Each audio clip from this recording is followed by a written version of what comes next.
everyone. Let's just start off with a good morning, right? Okay. I'm going to call the Board of Supervisors to order. Miss Warren, may I have a roll call, please? Supervisor Giomi. Here.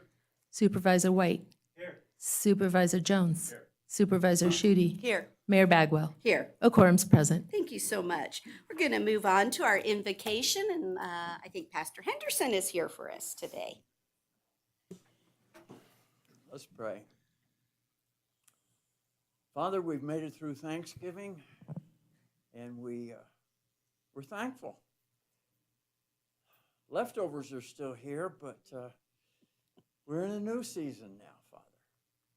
And we remember the words to the shepherds in the field. Do not be afraid.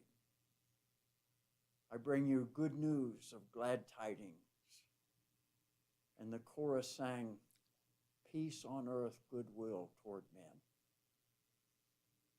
Father, we need those reassurances that we need not be afraid. And we need the realization that true peace is available. I pray your blessing upon this board this day and upon their love and care for the people of Carson City. We thank you. We praise you. In your precious and holy name, amen. Thank you so much. And if you all will just join me in the pledge. I pledge allegiance to the flag of the United States of America and to the republic for which it stands, one nation, under God, indivisible, with liberty and justice for all. Thank you. We're now on to our public comment period, so I just want to start with just maybe we should have a moment of additional silence to celebrate Brad's life.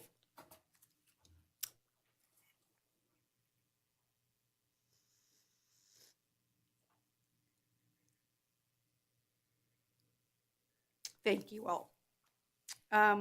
Nikki, you signed up for public comment?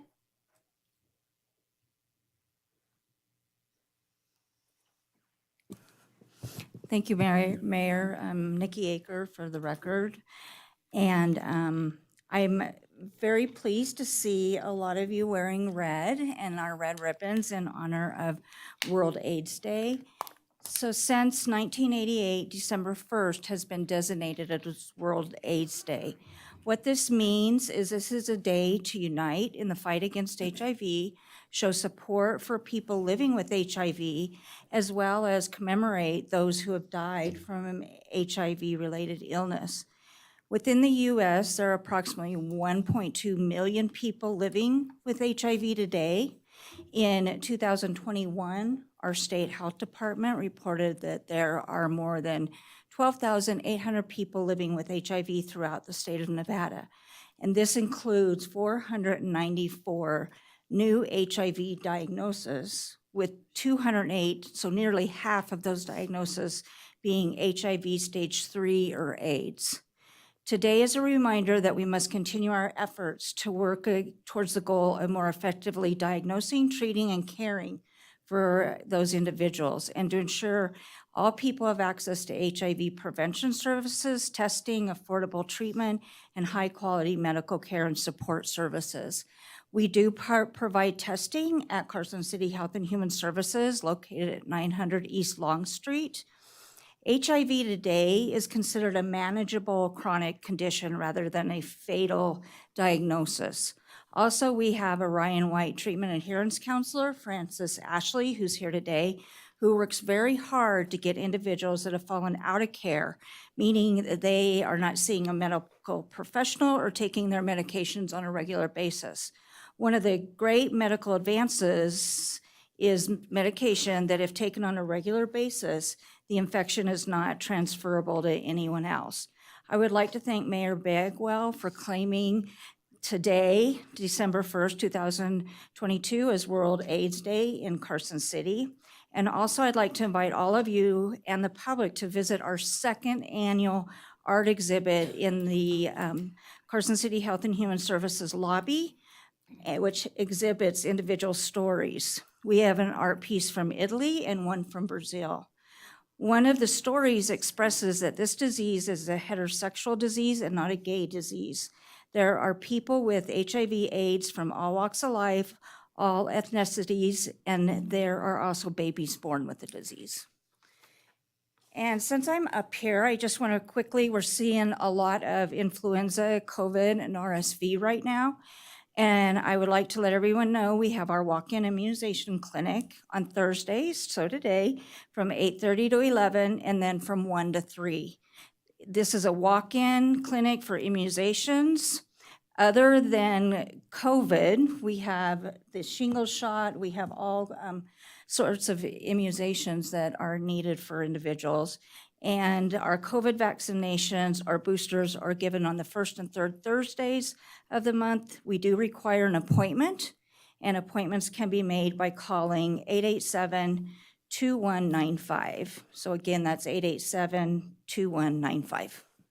Thank you so much. Supervisor White, you had public comment? I do, thank you. I'll get to you, Denny. I'm happy to bring your attention to the events of November 30, 1782. On that day, the preliminary articles of peace were signed in Paris at the residence of Richard Oswald, essentially ending the American Revolution, freeing this land from an arbitrary and oppressive government. It reads in part at Article 1, His Britannic Majesty acknowledges the United States to be free, sovereign, and independent states, that he treats with them as such, and for himself, his heirs and successors, relinquishes all claims to the government, propriety, and territorial rights of the same, and every part thereof, and that all disputes which might arise in future on the subject of the boundaries of the said United States may be prevented. At Article 7, there shall be a firm and perpetual peace between His Britannic Majesty and the said states, and between the subjects of the one and the citizens of the other. Wherefore all hostilities, both by sea and land, shall then immediately cease. This document remained essentially unchanged when it became the Treaty of Paris and signed September 3, 1783. Indeed, yesterday, November 30, 1782, was a monumental stride forward for humanity. We should all reflect upon the importance of this event to the world in general and the United States specifically. Thank you, Mr. White. We appreciate that. I didn't have anyone else signed up for public comment, but I see Mr. French. Did you want to make public comment? No problem.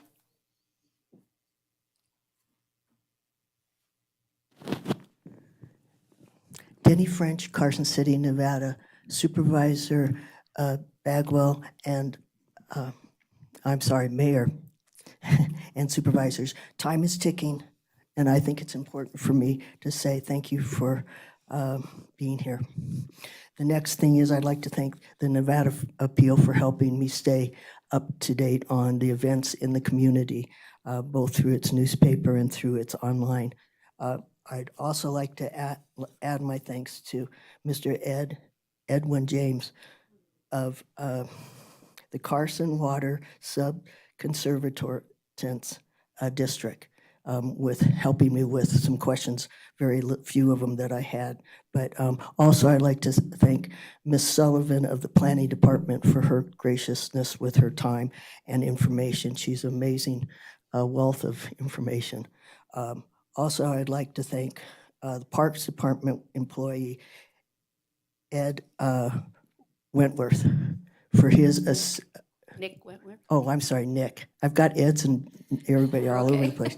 And I'd also like to thank, and a big appreciation to Mr. Ed Quanglieri. I almost got it, sorry.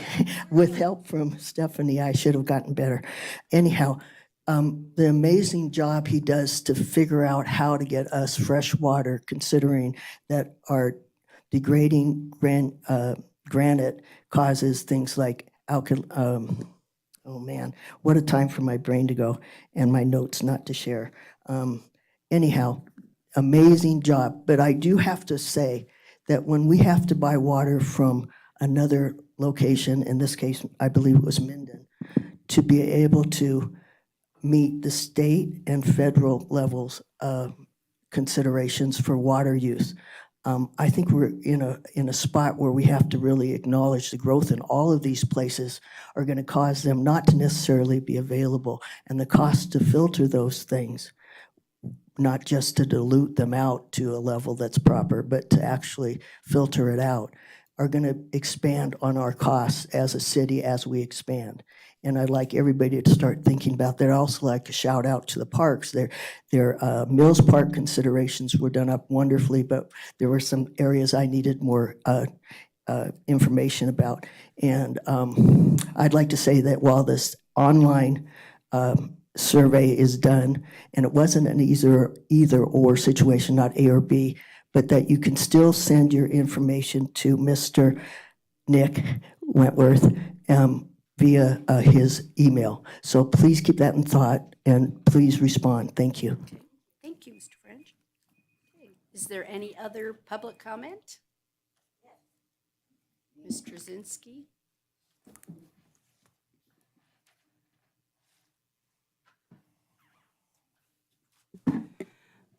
Good morning, everyone. My name is Joy Trushinsky. I am asking the Board of Supervisors to have a moratorium on residential buildings for 2023. The use of Title 17.1 causes properties for single homes to become smaller and more homes are built closer together. As more people move in, there is more congestion, more crime, more long lines, more roads that need maintenance, and an increase in taxes to support it all. Your Carson City growth policy is ruining the small town atmosphere of Carson City. I would like to know why you are pushing for so much growth. Also, I am requesting that at least one super board meeting be held in the evening so that more working people may attend. Finally, and this is for your benefit, for the whole community. There is a documentary called Died Suddenly. It's about people who die unexpectedly of heart attacks. You can find it on Rumble. And what it is that morticians have come forth to expose the truth about these deaths. And the common factor of these deaths are the unnatural blood clots they find when they do embalming. And the common factor in all of these deaths, and we're talking about deaths that happen to athletes, I mean young people, all ages, all economic backgrounds, and the common factor in all have had the COVID-19 shots, and whether it's the Pfizer, Moderna, or Johnson & Johnson. I'm just saying, just look at the documentary, Died Suddenly, and just see for yourself. Thank you for your time. Thank you, Ms. Trzynski. Do I have anyone else for public comment? Ms. Partee? Hi, Lisa. Am I on? Yes. Hi, my name's Lisa Partee. Just had a couple little things. I spoke at a meeting in front of Mayor Bagwell and Maurice a couple weeks ago before you guys certified the election, as I wasn't able to be here the day that you did certify the election. And my concern was that when I went onto the website to see if I voted, what it said was that my most recent ballot was November 8th at 10 a.m. That's the time I checked in. After that, I went and got my ballot and put it in the machine and then cast my ballot. It doesn't say that I cast my ballot. And then Mayor Bagwell explained to me that, well, when they bring the batches in, it will show that you cast your ballot. So that's like you have to vote for it before you can find out what's in it kind of mentality for me. No offense. So I checked. It says method of voting, election day. If you can tell me what time I checked in, why can't it tell me how I voted? It says election day. It's inferred, but it doesn't give me the confidence that my vote was counted. It's my confidence is not there, and it's not there for a lot of people. So if you can figure out a better way to demonstrate to the people that, because it shows here back in 2020, my mail ballot was counted. But this doesn't tell me anything. The only time it says anything is early voted. Okay, that shows a vote, but election day just tells me I was there. It doesn't tell me I voted. It doesn't tell me my vote counted. Anyways, I'm still not confident. I'm not happy that you guys certified that election when you have so many questions. And also, if you could repeal that Title 1710, we don't need to count people's backyards as open space. Thank you. Thank you. Do I have any further public comment? Go ahead, Ms. Coe. Heather Coe for the record, and congratulations. I also would like to see you repeal completely 1710. It's been abused, and it's a way of destroying Carson City, which is already in progress. And I have been out and about to hundreds and hundreds of people on a weekly basis. I have been reaching out to people, okay, from businesses and everywhere where this has been done. You find people that do come to the Planning Commission because they do work for a living and they should have a say in what happens. And they don't, because it's in the morning when they are at work. And I do think it's time that people change so there's transparency and people have a say before Carson is completely destroyed. The Planning Commission is always full for a reason, because people are against a majority of what is going on. And the biggest purchase anyone makes in their lifetime is usually their home. Most people, and I've talked to everyone who has been at the Planning Commission meetings, and here's the thing, they did their research, they looked at what the zoning was around them before they made that decision. And so what you've done with 17 is lied and deceived them. It is not what they signed up for. This is not what was on the books. And it's a total and complete abuse of power. And it needs to be stopped immediately. And I realize that you have an agenda to completely max out Carson City to capacity for permits and people. And that is not what people want. People want to, they've moved here for a reason, to a nice place where you could be doing so much more with money instead of homeless shelters, giving it to nonprofits. But no, what you're doing is bringing more homeless people in. Just saw another van a few weeks ago where they were dropping off. It came from Reno. Is this something that people don't know about? I mean, people I know that have moved here from California over the last couple of years said if they had known they had a far left progressive mayor that had board people behind her that was going to make these types of decisions, they would have chose somewhere else to live. And you guys are supposed to be representing the people. I realize not all of you are on board with everything that is going on, but you need to take into account that we don't even recognize Carson anymore over the last 2 years. And that's really a shame, because I know most of you were born and raised here. And to destroy something Thank is you. sad. Thank you. Do I have any more public comment? Okay, then we're going to move on with our agenda. We're going to move to agenda item number 6 for possible action, approval of our minutes of November 3rd, 2022. Do I have any corrections? If not, I'll accept a motion. I move to approve Carson City Board of Supervisors meeting minutes of 3 November 2022 as presented. Second. I have a motion and a second for approval. All those in favor, please say aye. Aye. Aye. Any noes? Let the record reflect it was unanimous.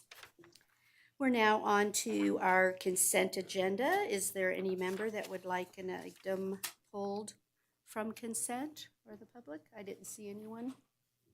No. I'll accept a motion on the consent agenda. Move to approve the consent agenda consisting of items 7A, 8A, 9A, 10A, 11A, 11B, 11C, and 12A as presented. I have a motion and a second for approval of the consent agenda. All those in favor, please say aye. Aye. All those opposed, please say no. Let the record reflect the motion was unanimous. Thank you.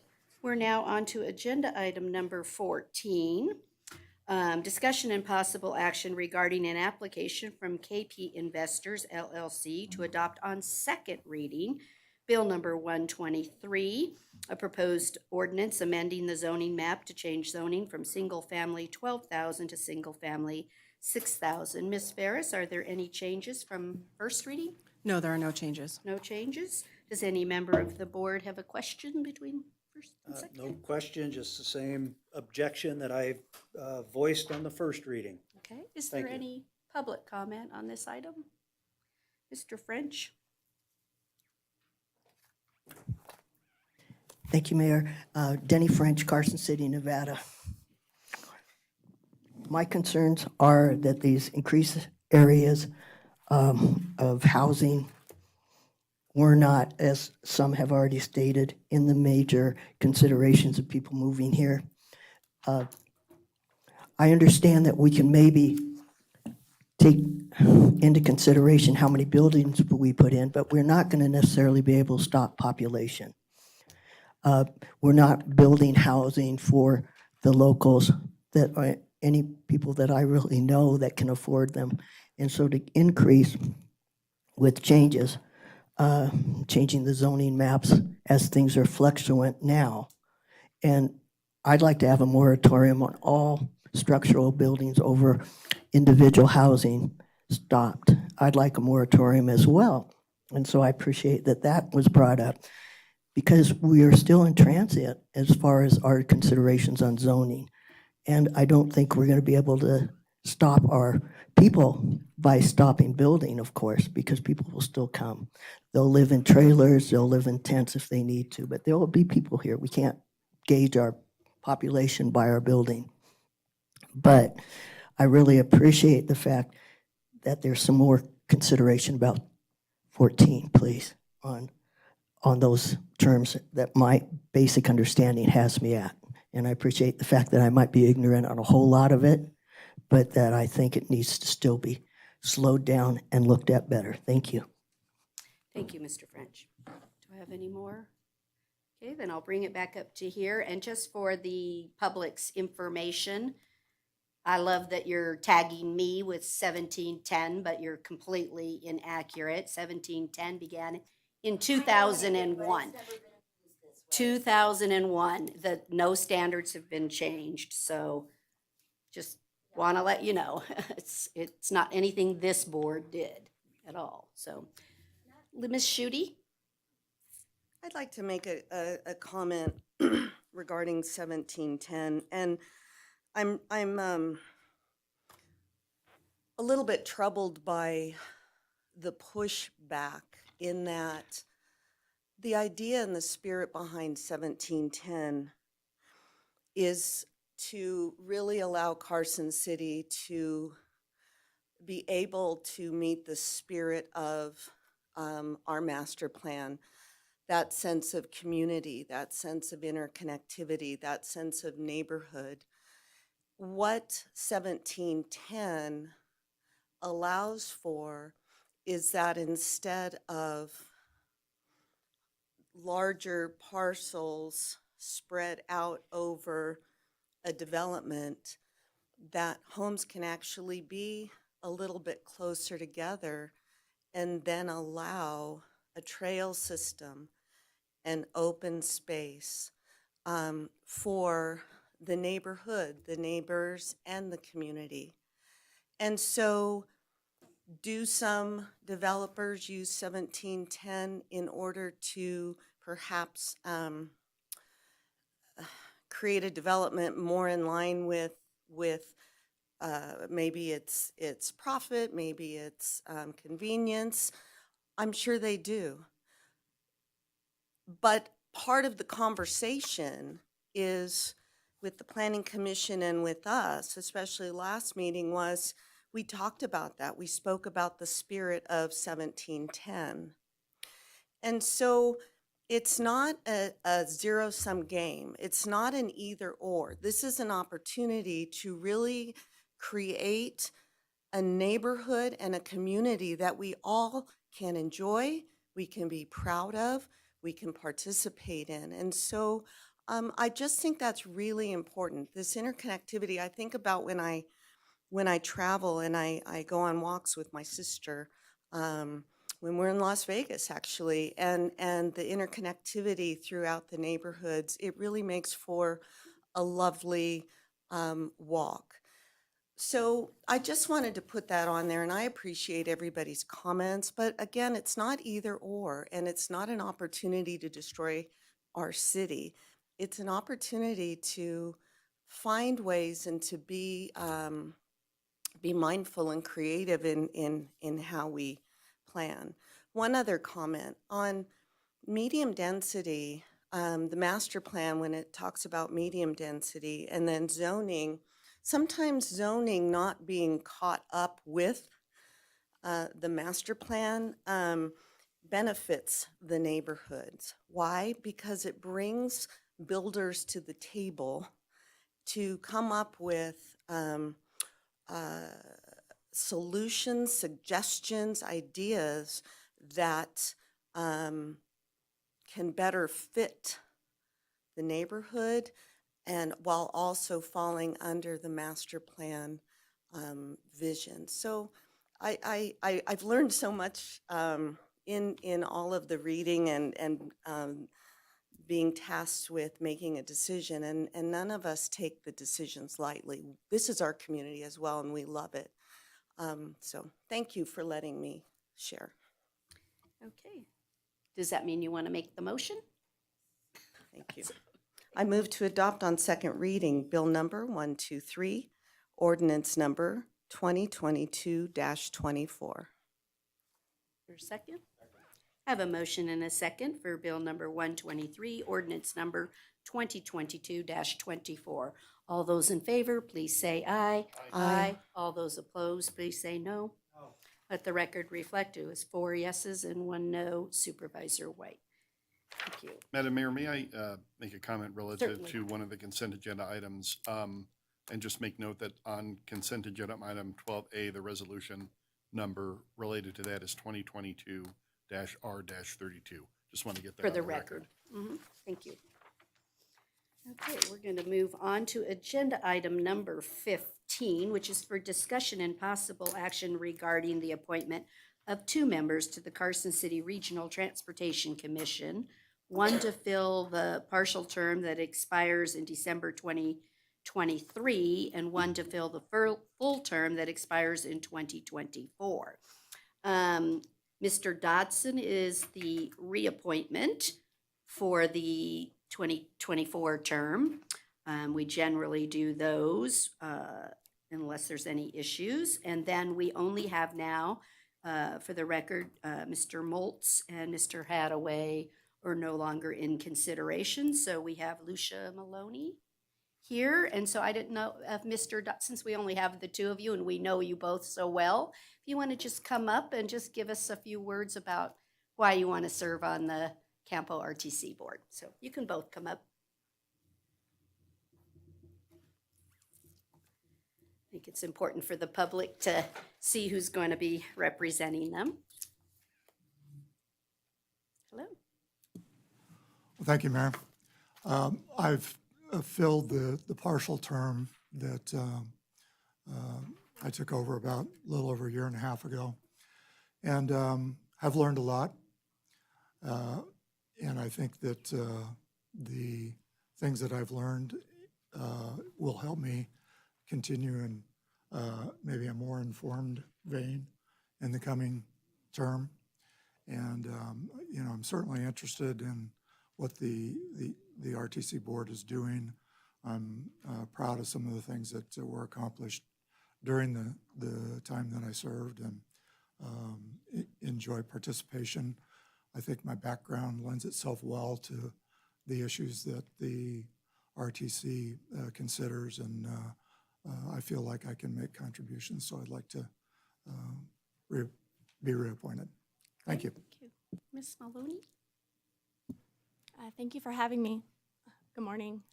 It's great to be back here, and the art in here is as beautiful as it ever is.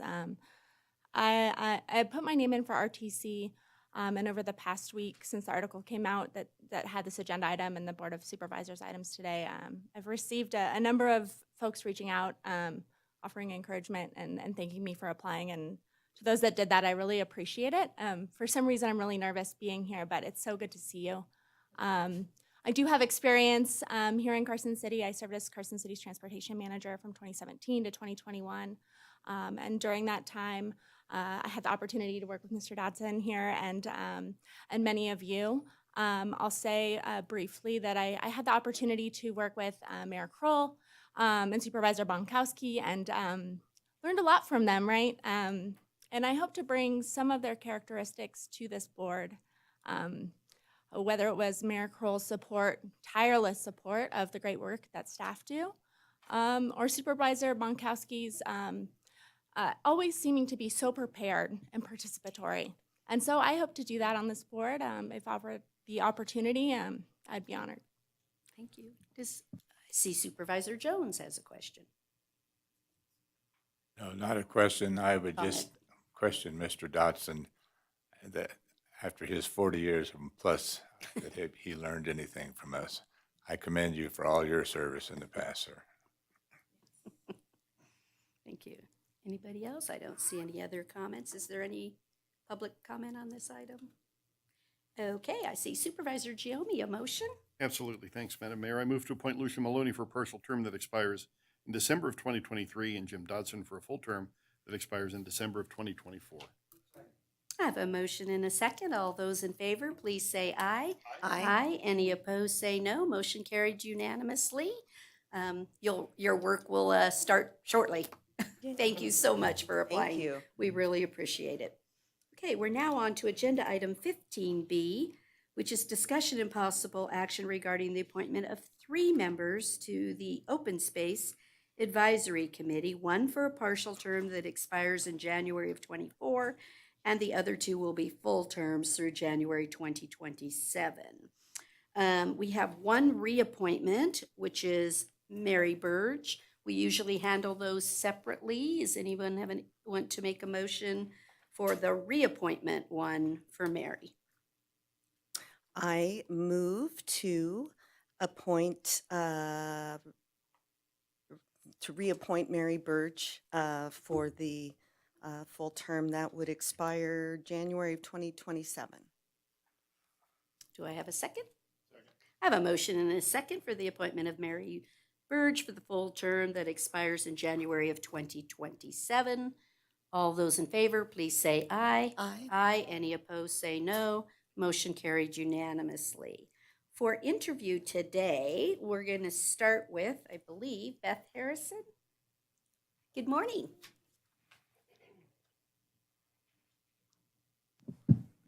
Good morning. Good morning.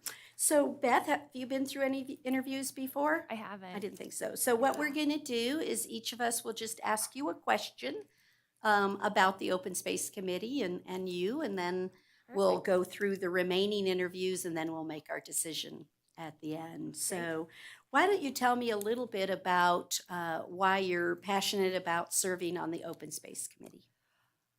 Well, I'm a longtime resident of Carson City most of my life. I love our town. I think it's a big part of the charm of our town is our open space, our foothills, the quality of life it offers for recreation. I've served on the Muscle Power Board and have helped with a lot of the trail building, and I've been a coach with the Carson Senators middle school and high school mountain bike team for 7 years now.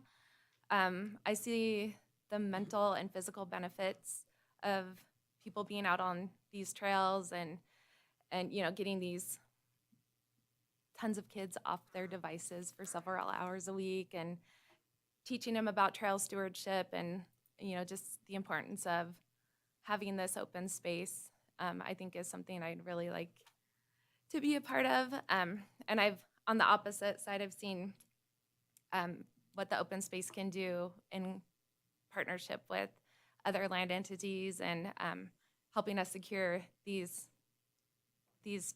areas where we have these trails. And Thank you so much. Supervisor Giomi. Thank you. Thank you, Beth.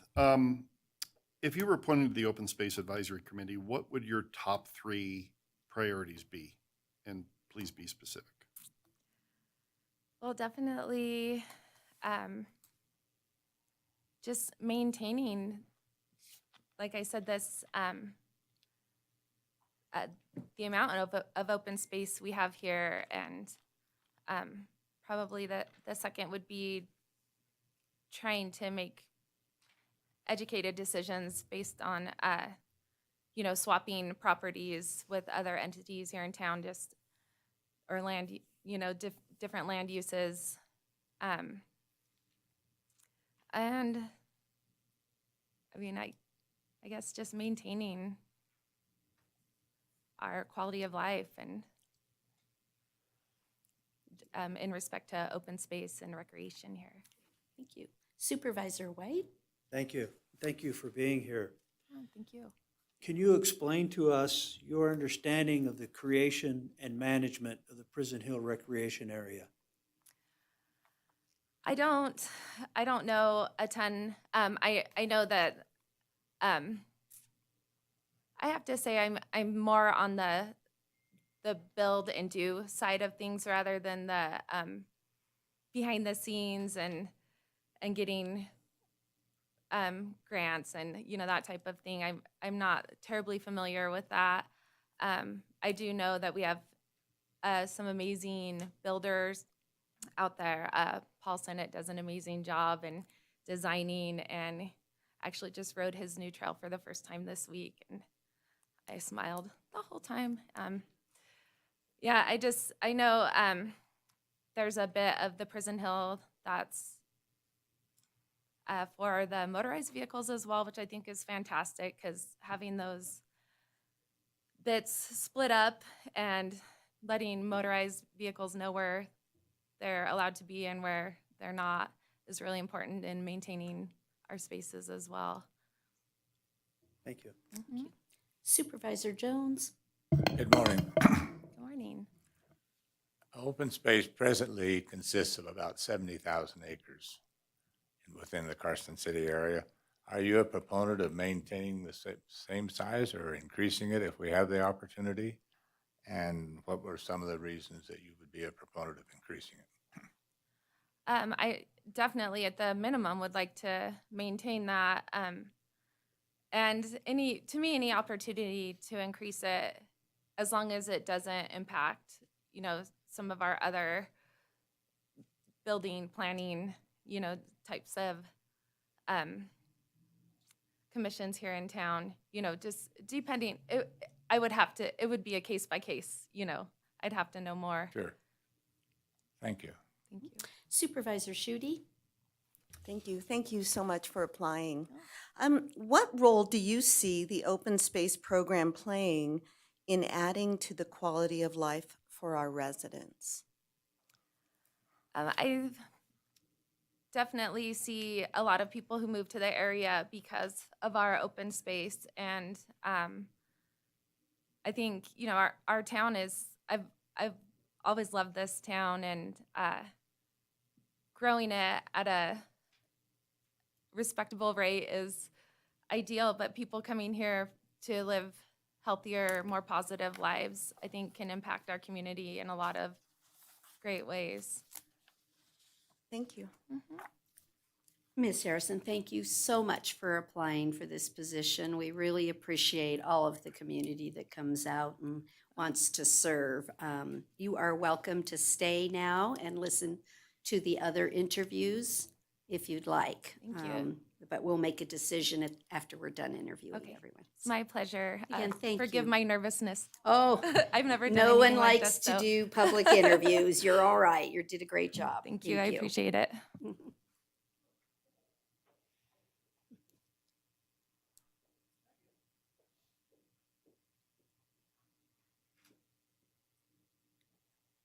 Good morning. You're most welcome. Thank you. Did I do that right? You're good. Green is go. I can't see green, so. Okay, thank you. You can move the mic towards you. Look at There you that. go. I don't. Good morning. Good morning, Um, thank you, Madam Mayor, Board of thank you. Supervisors. So the process for today is we'll each ask you a question. Okay, And then we will then move on to the interviews of the remaining individuals. And at the end of our interview process, we will select the candidates. thank you. Okay. All right. So why don't you tell us why you're so passionate about open space?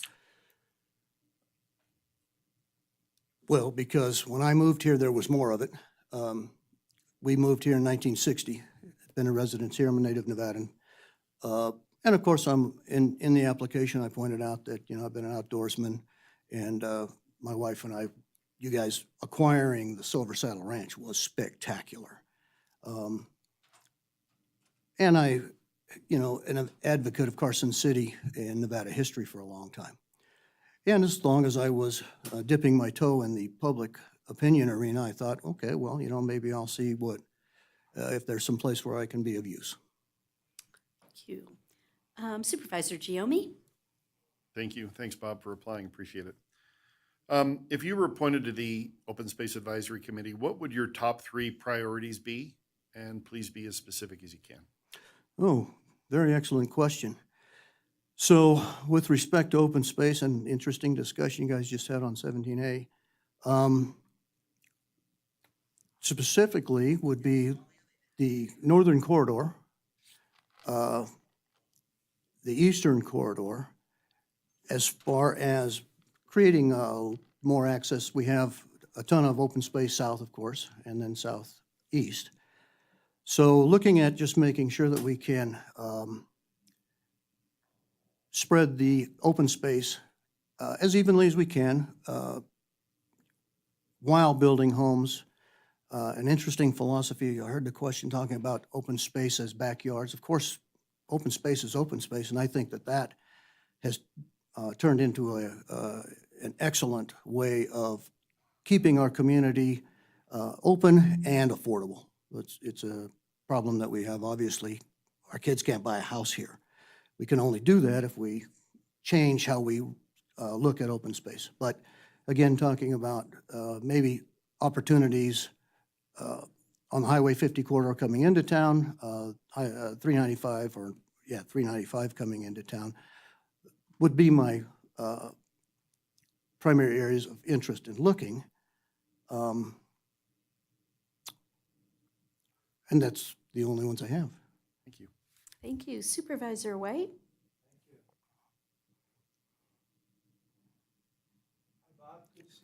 How are you? Good. Sorry. Explain for us your understanding of the creation and management of the Prison Hill Recreation Area. Of course, it's been open space for a gazillion years. In the old days, I guess I get to talk about that. It was just, there was motocross down there. It was basically, it's got the Stewart Indian logo still on the side of the hill down there. So it was kind of like a free-for-all, undeveloped. And what has happened there is really excellent, spectacular, and incredibly difficult to manage. I recently talked with one of the park rangers down there, and supposedly these things close around 5 o'clock, the use of it, but I've been, and I didn't know it closed at 5 when I did this, was invited to a midnight, I guess you'd call it a rally, where they took other big rock crawler race cars and in the back there, they had, I mean, there were 300 or 400 people there.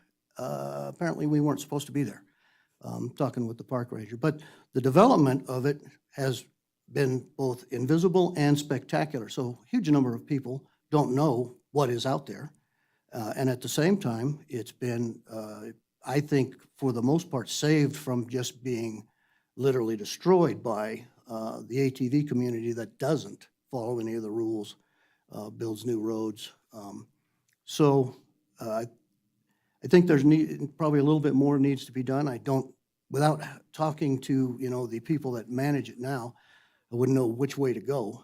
But I think it's great. Plus, further, as you go further north, the trails, the development of the north end of the whole mountain has been really nice and steadily improving, and I think really well utilized. I hike that periodically, and there's always a lot of people there, come and going from the various trails. I usually take off, from all different 3 places. I'm pretty sure the truck up Truck Canyon is Buzzy's, by the way. Supervisor Jones? Good morning, Bob. Good morning. We presently have 70,000 acres in open space. Are you a proponent of maintaining or increasing the size, and explain your reasons for either option? I'd like to see us maintain as much open space as we can, while at the same time managing, growth and development. We're going to have some growth. It's going to happen. It's inevitable. I think maintaining that and managing that is the important part. The programs we've done up Kings Canyon, that you guys have done up Kings Canyon, where you have open space and yet you have homes, nice homes built relatively close together, is a really nice compromise.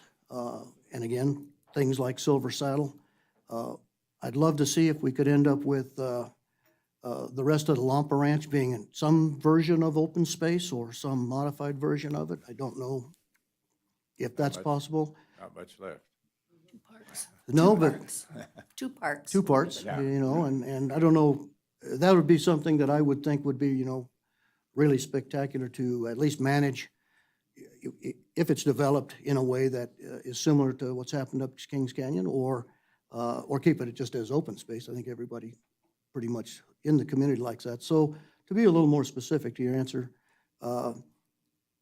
anytime we can, I looked at the maps, I read the 69-page plan for open space, which I got to tell you is actually very spectacular. Don't agree with 100% of it, but it's pretty impressive. And the way we have set land aside, especially the view properties all the way around the city, is awesome. So maintaining with common sense.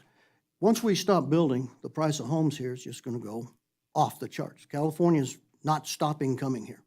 They're just going to come with more money, and then our kids won't be able to buy a house here, and that's just the nature of the beast. So it's all about how we can manage and compromise, keep the things that we can, and work with developers to, keep open space where we can. Thank you, Bob. Thank you. Supervisor Shutey? Thank you for applying. Thank you. What role do you see the open space program playing in adding to the quality of life for our residents? Well, I think that has and will continue to just be huge. So I think you guys saw in my application, I was on the original committee that passed open space in 96. The committee was put together because we couldn't pass any kind of a tax increase in Carson City. People that moved here tended to be retired. They tended to vote no on tax increase. We couldn't get money for anything. So the committee was put together of all of the youth sports organizations in the whole town, plus hiking, biking, everybody that you can think of, plus the city staff. And the goal was exactly what you're talking about, which is, or asking about, which was, how do we create an opportunity to have enough money to give the kids something to do in town? And that was very widespread, from BMX to the things like Little League was already super established. Pop Warner was coming in and didn't have a place to play. and open space, which people moving in, we had always had it. So, I mean, when I was a kid, you had to walk a long ways to the next house. So you had open space. Now that's changed fairly dramatically. And so I see it playing a massive, huge role in keeping the quality of our life here while at the same time being able to create some funding that, as you guys in government know, there's never enough funding for hardly anything you want to do, let alone everything you want to do. Thank you so much for applying for the position. We really appreciate it. You're welcome to stay and listen to the other interviews if you would like, because we'll make our decision after we've interviewed everyone. And can I ask, I would only particularly be interested in the 2-year term, and it would be hypocritical of me if I didn't tell you that if you find younger candidates than I that can participate, have the passion and willingness to do it, appoint them. I've always believed that we need younger people in government. I told the kids out in the hall, and I call them kids because they're all way younger than me, same age as my kids. My granddaughter recently asked me, or said to me, "Grandpa, you were born in the 1900s?" And it came to me that I am not in the same generation. She's 12 years old, and she has to fix my phone stuff. So please consider that. I would, like I said, only be interested in the 2-year term, the short one. And if you find young people who are willing to jump in and get their feet wet and get it done, appoint them. Thank you very much. Thank you, Mr. Butner. I really appreciate it. Yeah. Okay, we're on to Samuel Mazingo.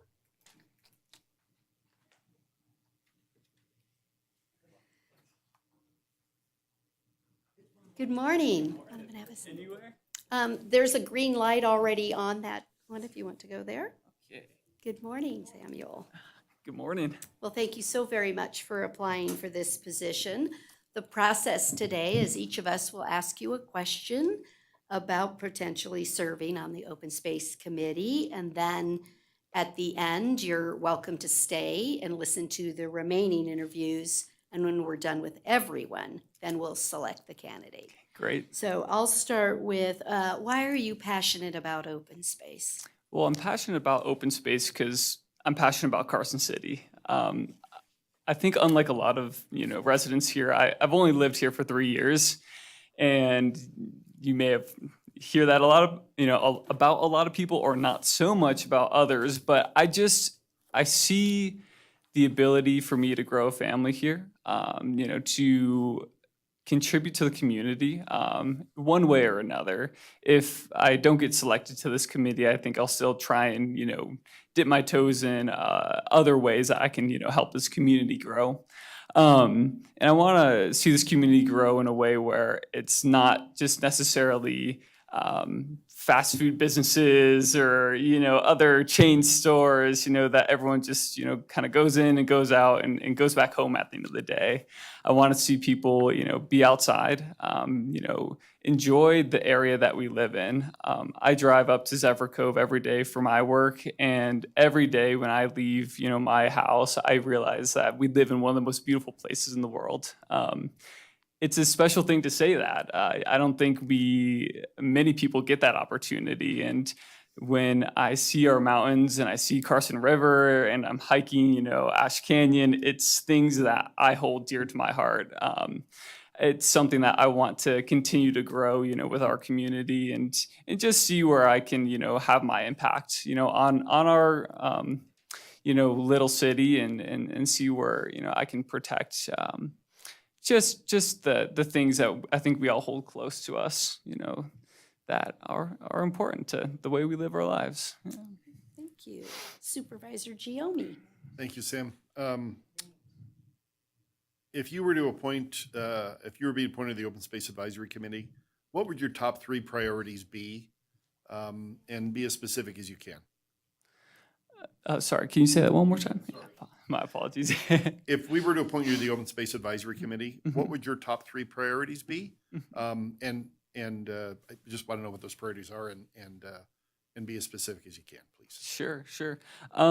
That's a great question. I would say my top 3 priorities would be 1, just protecting, the land that's provided to us, by the open space program. I'm not entirely sure what that land or where the opportunities are right now, but I would like to just be able to protect that with the powers that we have with the being on the committee, reporting to the board, protecting the land. Two, for me, it's just educating the community. I don't know if there's a general disconnect between the government and, the residents of the city. But, for me, it's, okay, I elect, you all every, 4 or 6 years or whatever the case may be. And I don't really get the chance to share, much of our story, with you guys, or much of my lifestyle with, you all. And I think it would be a unique opportunity, for me to bring the skills that I have to the committee and share that, with the community. I don't know much specifics beyond that, just as I wouldn't be able to, know really until I joined the committee. But I think there's opportunity to connect more with the community. I think that would be my second priority. And my third, I think it's just education. I want to educate, fellow committee members. I want to educate the city on the power that we have to, take care of this community. I think would be most important to me. Thank you. Thank you so much. Supervisor White? Thank you. Good morning, Sam. Good Thanks morning. for being here. Thank you. Thanks for having me. Yep. Explain for us your understanding of the creation and management of the Prison Hill Recreation Area. Okay. That's a good question. I'm not too knowledgeable about the creation and management of the Prison Hill Complex Trail. I know, that you guys were able to, I think, revitalize the trail, create new trail access, and that's really about as much as I know. I'm not gonna come up here and be dishonest to you and waste any more time. I want to continue to learn and educate myself, on how I can be the best person, if you do select me for the committee. And I want to be able to know that I can learn every single day, and learn every single meeting. I might not be the most experienced person, that you're interviewing today, but I want to be able to give you guys everything that I can give you, in the most appropriate manner. Thank you. I hope you can Supervisor. learn fast. Thank you. Yeah. Supervisor Jones? Good morning. We presently have over 70,000 acres in open space. Are you a proponent of maintaining the open space, or are you in favor of increasing, and give me your reasons for either option? Sure, that's a great question. Right now, I want to do what's best by the residents of Carson City. I don't have all the education and knowledge just yet to make a justified decision, but I want to be able to preserve the land that we have, maintain that land, that's best for the community. And if there are opportunities to acquire more land for open space, I think that, and if that's what other committee members believe, and from the input of the community, if that's best for everyone involved, I would, be on board to proceed that route. There's a lot of growth, in our city, which is good and bad. Change always occurs every day, with the way we live our lives. But to preserve the land that we all get to enjoy the views with, or hiking, or riding our bikes, that would be the biggest priority for myself and hopefully for other members of the committee. Thank you. Supervisor Schutte? Hello, thanks for signing up for this. Hey, first of all, a friend of mine grew up in Plattsburgh. And so when I saw that, it's like, that just cracked me up, because it's like population 4 or something. No, I know it's a little bigger, but beautiful area. Thank you. What role do you see the open space program playing in adding to the quality of life for our residents? Well, thanks for having me. And add to Plattsburgh. That's where I went to college, if anyone wants to know. It's not in Carson City or Nevada. That's a great question. I think for me, it's a huge role, just like every committee. A committee is created, to serve our residents, to serve our city, and to preserve, I think, the way of life that we all want to continue living. If this committee was never created, I think there is a loss of opportunity and a loss of, just preservation, for our environment. And I think it's a great thing that we're able to contribute to the committee and hopefully be elected onto it. Without this committee, I don't know what our city would look like. Maybe there would be massive apartment complexes, on Carson Hill and all up and down Ash Canyon. I'm not too sure. But for us to be able to, take off our dress shirts and suits and jackets at the end of the day and put on a jacket and a helmet, to go, ride our bikes at any of these places that are preserved, by this committee and other committees is a beautiful thing. And I want to continue doing that. Sure. Again, thank you so much, Samuel, for applying today. We really appreciate it. And you're welcome to stay while we interview the remaining candidates. Sure if you thing. like. Thanks. Thank you. No Take matter care. what. Thank you so much. Okay, we're now going to go to Mr. Wiggins.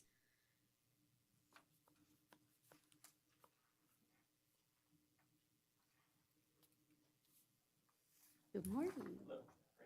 Anywhere, that's fine. Just, yeah, and it's already green. Good morning, Jay, and you know how this works, having served on our planning commission. Thank you for your service there.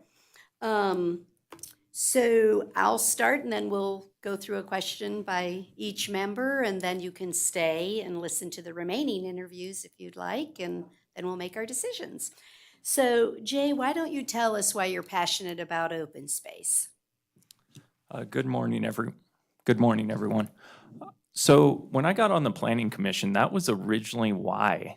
I care about the scenery we have here. I care about the community. Similar to everyone else who's probably been here before me, we enjoy the outdoors here regularly. So that's why I got on the Planning Commission. And as part of that Planning Commission, I learned a lot about land use, zoning, way more than I ever thought I wanted to, quite honestly. And with that, the Planning Commission is a pretty big commitment. I would say it's probably a little less than you guys, but in reality, it's with my work, I still work full-time. My new role at work has led me to more after-hours emergencies, those sort of things. And I care a lot about the Planning Commission, but I want to make sure I give it 100%. And this last year has been a little rough with balancing both. However, I still, care about the open space and those sort of things in the community. So I want to stay involved and somehow still support the area. Thank you. Supervisor Giomi? Thank you, Jay. Appreciate you applying. If you were appointed to the Open Space Advisory Committee, what would your top 3 priorities be? And if you would, please be as specific as you can.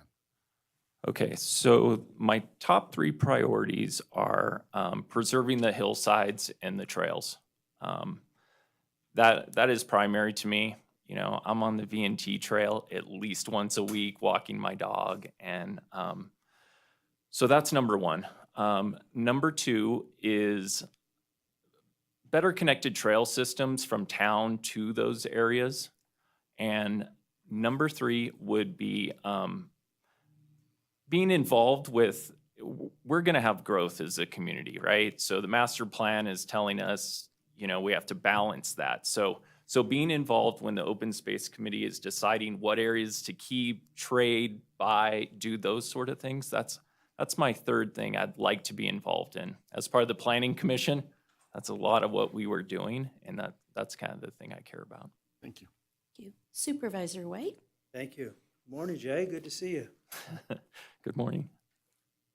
Explain for us your understanding of the creation and management of Prison Hill? Ooh, that's a tough one. This, if I was interviewing for the Planning Commission and you asked me about land use and zoning and all those things, I'd probably have a terrible answer then. But I can't tell you exactly about that. I mean, I'm not going to fake my way through it. I've done the Prison Hill run though, so I can tell you that's not fun. But I would say in just a general statement, you know, I want to preserve that type of area because it meets my criteria of open space and visibly a nice environment, so. Thanks. Supervisor Jones. First of all, Jay, I want to thank you and commend you for your time on the Planning Commission. You've had some very tough decisions to make, and I think you've done a wonderful job. I want to commend you for that. Thank you. Thank you. I've brought you a lot of problems too. Sorry. Or sent to us. Yeah. We're familiar. I want to correct something. I think I said we had 70,000 acres. We have 7,000 acres of open space. Anyhow, we presently have 7,000 acres of open space. Are you a proponent of maintaining what we have or increasing the size? And explain either option. What's your reasons for either option? I think it's a goal for our city, seeing how we have to balance some amount of growth. I would say I think we should stay about where we're at. I would say anytime we build something in the city or reduce open space there, we should seek out open space elsewhere. So I would be, just off the top of my head, a proponent of 50-50, like for like, in some regard like that. The other thing I'd like to add is just in seeing the projects that go through, I think we're familiar with the town enough. We see certain developments where part of that is connecting and walkways and more open space as opposed to the dense residential areas with just a sidewalk. I'm more of a proponent of having those wider walkways and development like that. So in some ways, when you develop, you can maybe count that. But I think as part of the Planning Commission, even though I probably voted yes on some of these items, I still would like to see us, as we develop, have better connected trails and open areas where, you know, wildlife can go and we're not completely blocking out everything. So, thank you. Thank you. Supervisor Schutte. Hi, Jay, and thank you, yes, for your service on Planning Commission and for the community. What role do you see the open space program playing in adding to the quality of life for our residents? I think that's a big draw to our community. When you see the people coming from over the hill, moving here, we have to preserve this for all of us here. There's just something nice about not looking up to hills and seeing tons of houses or large buildings and those sort of things. So I see the Open Space Committee as really driving policy and having a community voice that directs the Planning Commission, that advises the feelings of the community on this and the value we place on the environment here. So it provides info to the Planning Commission, provides info to you folks up here, and that is the importance of that.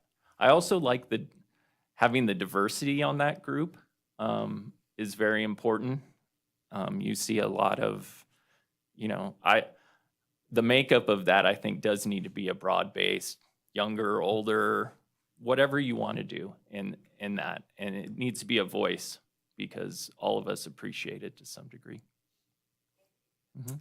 Again, Jay, thank you so much for applying. We really appreciate it. We still have 2 or 3 to go, so this was a very popular committee today, so. Yep, All right. certainly. So thank you again. We'll Thank let you you know all. here as quickly as we can. We're moving on to Laura Chavez.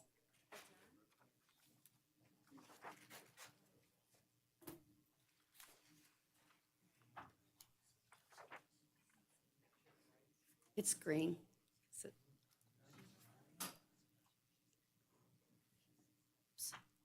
Oh. Good morning.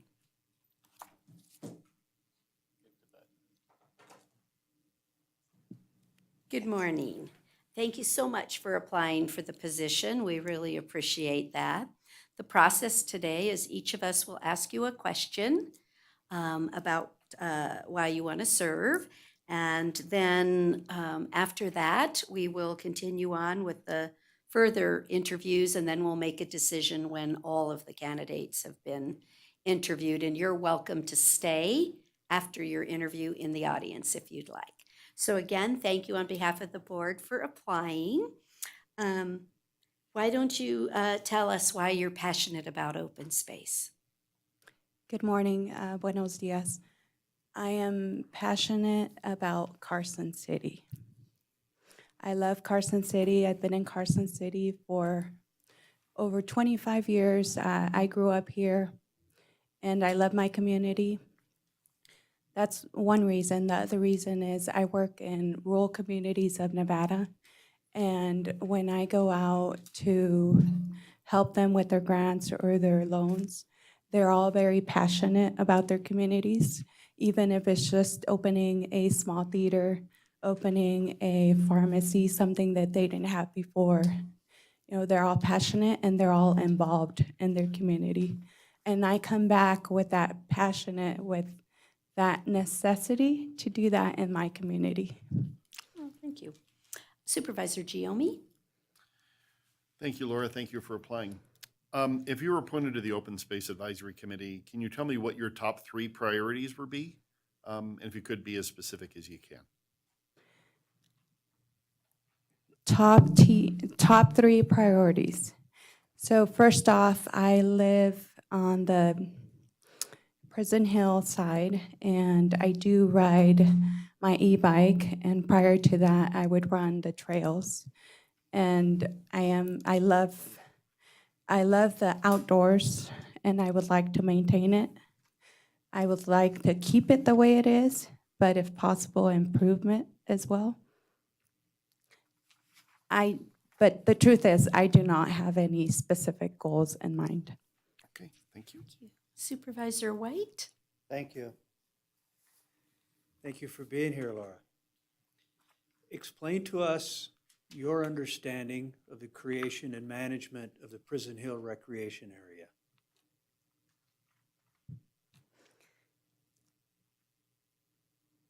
Area. The Prison Hill Recreation Area, gosh, you stumped me on that one. That's okay. Thank you. It's okay. Supervisor Jones? Good morning, Laura. We presently have 7,000 acres of open space. Are you a proponent of maintaining that 7,000, or should we increase it as time goes by? And what are your reasons either way? Are you a proponent for maintaining what we have or increasing? I am a forward thinker, and for the record, I am a proponent. I do want to keep that because I love what we have right now. But if we have the opportunity to increase it, yes, I would agree with increasing it. Thank you. Supervisor Schutte? Hi, Laura, and thank you so much for applying.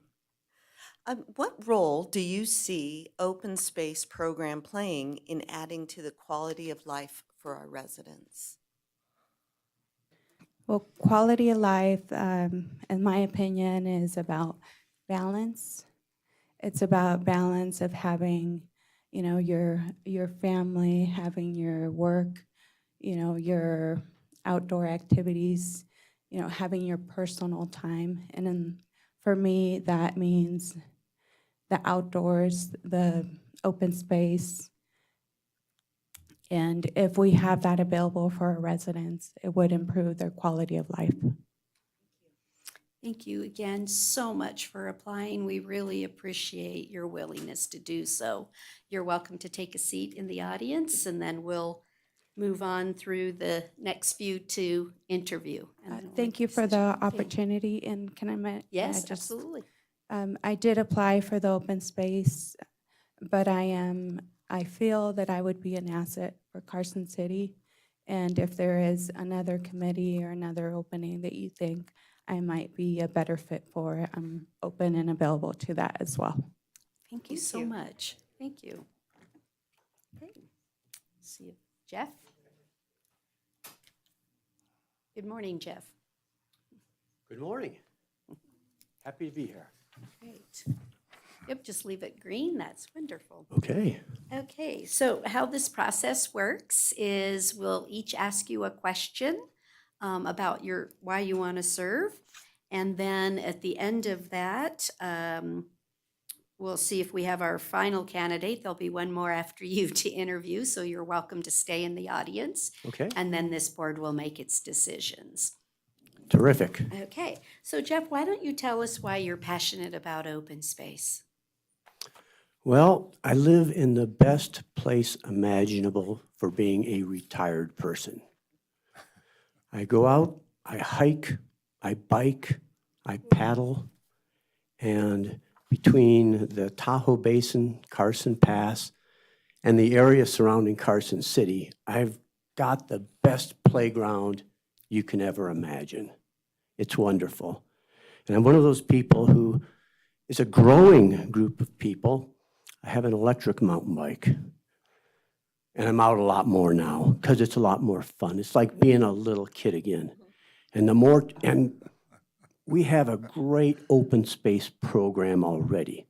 They're out building trails, new trails, making great interconnectivity with the Tahoe Basin, and I would like to be part of that program. Great, thank you. Supervisor Giomi. Thank you, Jeff. If you were appointed to the Open Space Advisory Committee, what would your top 3 priorities be? And if you would, please be specific, or as specific as you can. Well, as I see our town being built out, I recognize that if we don't proactively identify the open spaces, that we're going to lose them. So I think it's important for the mental health of the community that we keep reaching out and building out the open space program. One area where maybe I bring something unique is what I would call the eastern part of Carson City. Oftentimes, I have my wife drop me off in Dayton and I hike the Carson River Canyon, which is a great location with a lot of opportunity, but it's mostly undeveloped. In addition, in that eastern area, there's McTarnahan Hill, which is really a very nice hike, but really, right now, you have to piecemeal it with a lot of motorcycle trails, dirt bike trails. And another one that I think is a good opportunity is the Brunswick Canyon Reservoir. If you take Brunswick Canyon Road and you get out to the reservoir, I have a hike that I do. It's more of a route. I follow horse trails, and I come back along what's called Skinny Ridge, and that reconnects with a seldom used open space area that runs on the south side of the Carson River. But there's some more interconnectivity that I think should be investigated. Thank you. Supervisor White. Thank you. Good morning, Jeff. Thanks for being here. Glad to be here. Explain for us your understanding of the creation and maintenance of the Prison Hill Recreation Area. Well, I lived down there and certainly saw it being done. I don't really know the inner workings of how all that property is acquired or how the surveying is done to lay out the trails. But if there's something that I need to learn about, I'm happy to learn about it. Thank you. Supervisor Jones. Good morning, Jeffrey. Good morning. Jeff failed to mention he's my neighbor. I saw him this summer with a big knot on his head, black eye, and he took a header on Spooner Trail, was it? On his bicycle. And so Once in a while, you get a high-speed crash. fast. Yeah. Acting like that kid on the bike? yeah. My best technical skill is the low-speed fall over. Anyway, Jeff, Carson City presently has 7,000 acres of open space. Are you a proponent of maintaining what we have and improving it, or are you a proponent of increasing it? And what are your rationale for either one? Well, I think the maintenance of what we already have would be a priority for me. We have an excellent open space area, and keeping that would be a priority over additional acquisitions. But I think also, given that maintenance is a priority, identifying other opportunities before they're swallowed up by urban sprawl would be a good target. Thank you. Thank you. Supervisor Shute. Thank you for applying. What role do you see the open space program playing in adding to the quality of life for our residents? Well, it's nice to be able to get out and hop on a trail, and you can ride your bike anywhere around this town and make all the necessary connections. The whole open space program just really enhances the quality of life for everyone, especially people who are getting older and want to be outside and stay active. There's just a lot of opportunity that I'd like to keep moving forward. I'd like to help energize that system. Did I answer your question? Okay. Well, Jeff, thank you again so much for applying. We really appreciate you and every single candidate that came before us today. And you're welcome now to take a seat. We'll be making our decision as Ms. Nelson Okay, thank you. is not here for interview. So thank you. Is there any public comment on this item? Mr. French. Thank you very much, Mayor. Denny French, Carson City, Nevada. One of the difficulties I had during this discussion was that I didn't get all the names from them. I'd like to have people introduce themselves. That would have been helpful to me. I did get online once I had seen that the names didn't start at the first, the first. So that was one of my deals.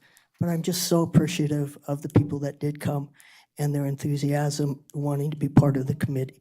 And I'm especially appreciative of those that have really considered the fact that it's so important to us, that what they're taking on is huge besides their own jobs.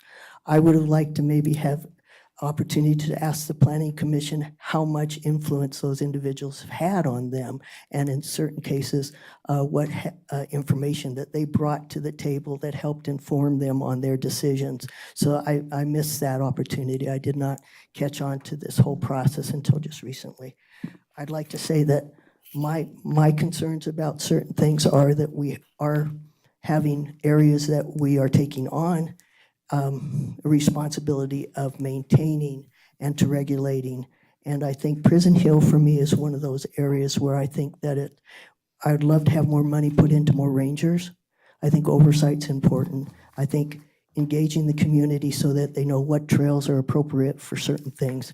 I've only been up on certain areas a few times, and I was concerned at the time I was there about the traffic of motorcycles, and there were no four-wheelers out there at the time, but the speed that they were traveling at and the places that they were riding did have me feeling that I could be in jeopardy if I weren't very alert.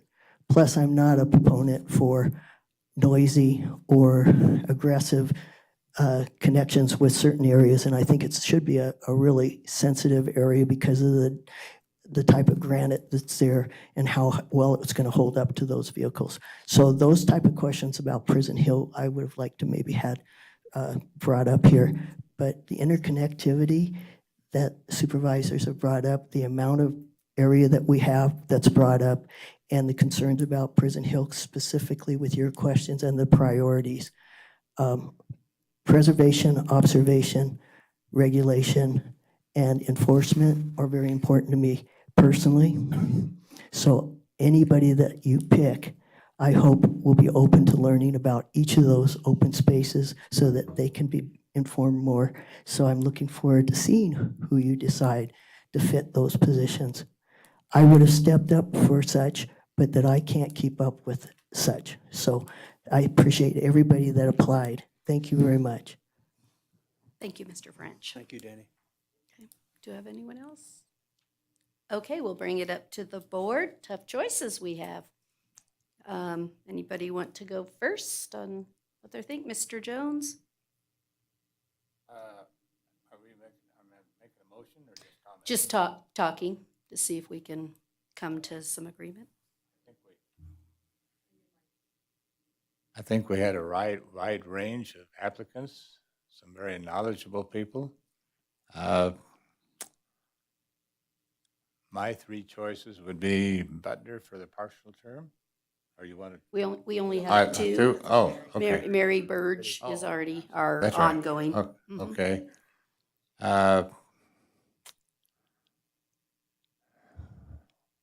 I would say Wiggins and Rao would be my two choices. Okay, anybody else? I'll just say, Supervisor Giomi? I like those You know, I think that the quality of this committee is evidenced by the fact that we have a good number of them here because they care not only about open space, but about who we put on the open space committee. Very seldom do we see that. So thank you for coming in and listening. For those of you who are already on the committee, appreciate your dedication. I thought Bob Butner did a good job, but I also like the fact that he recognizes that, there may be time for some of us senior citizens to get out. This is no offense to the people who are on the committee, that were born in this century. So I'm going to discount Bob for the moment because of his graciousness to open the door for us to look elsewhere. I think Jay did a great job. I think Jay's experience on the Planning Commission is very helpful, and I think it will be beneficial to the Open Space Committee. And then I'm kind of stuck, quite honestly, between Sam and Beth. They're both younger. They're both advocates and users of our outdoor space. And I lean towards one or the other of them. Until we have to make a vote, I'm going to wait, but I'll throw those three names out there. Okay, Supervisor White? Thank you. Indeed, I think everybody did a pretty good job of explaining where they're at. I will tell you, I'm kind of going to take both ends of the spectrum on this one. I like Sam because of his energy and obvious ability to learn, and I like Jay because of his experience. So I mean, opposite ends. I think they'll complement one another. Moving over to the open space, and would like to encourage everybody to, whether you get on the committee or not, to really sit down and learn what Prison Hill is. So I like, I just concur with what Supervisor White just said. I liked Sam's enthusiasm, and I think the amount of learning that you're going to have to do is extensive, and you better have the energy to be able to do that. It takes a long time to develop truly good board members, because you have to understand the interplay of all of our regulations. And even as evidenced by public comment, even this morning, is very difficult to marry it all and to understand each component and where your authority is and where it is not. Jay, serving on the Planning Commission, certainly understands that.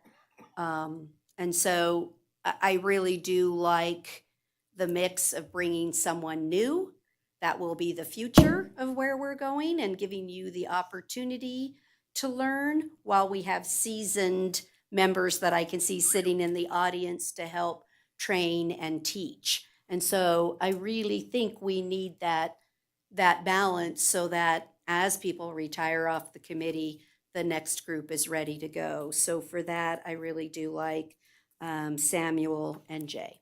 So that leaves Lisa. Hi, thank you. What an amazing group of candidates.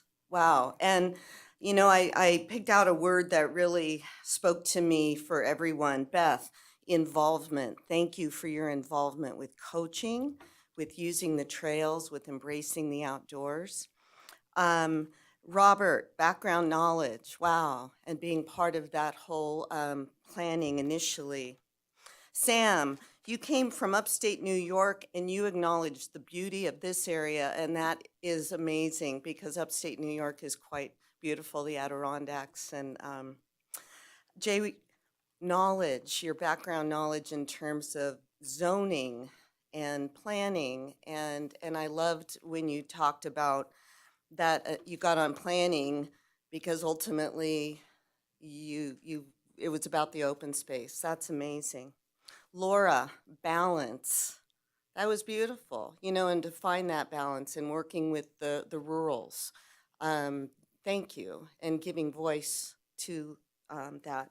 And then Jeff, the interconnectivity, just to really provide opportunity and interconnectivity. So, wow, what an amazing group. I actually would like to see Mr. Wiggins for the partial term, and I would like to see Beth Harrison for the full term. I think actually, you know, the coaching, working with kids, the educational aspect, I think that could bring a really, really nice balance to really what this difficult committee, because there's so much to consider. So Let's start with first things first then. Each and every one of us selected Mr. Wiggins. So let's talk about partial term or full term. I think he should get the full term because he has the Right. breadth of knowledge. And You're the right. other, okay. All right. Yes, All right. I Good. misspoke. So maybe we'll Full just, term with Jay, and then for me on Sam is that Let's partial find term really gets his feet wet, and does he have the time and the energy for real, right. right? Right. Nope, exactly. I think that's true for all of the new appointments, to make sure that, like you said, get your feet wet for that year and find out if you were right. That you love the committee as much as you think you do, and that that you're willing to put the time and energy into making that accomplished. So let me just ask, do we have 3 on Samuel? Did we have 3? 1, 2, 3, don't know. Let's deal with the first motion. May I have a motion on Mr. Wiggins for the full term? Can't hear you. Motion by Mr. Jones for the Jay Wiggins for the full term expiring January 2027. Is there I a second. second? I have a motion and a second for approval of Mr. Wiggins for the full term. All those in favor, please say aye. Aye. Motion carried unanimously. Okay, we're to welcome Mr. Wiggins.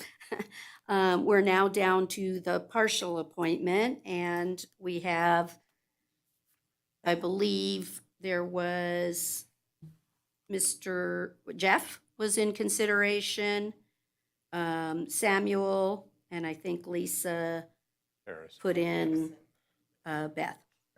So do we have discussion on why one versus the other that we want to discuss? Well, again, for me, I thought with Sam, the energy and the longevity that he could offer. With Beth, I didn't see a plan. I didn't see priorities.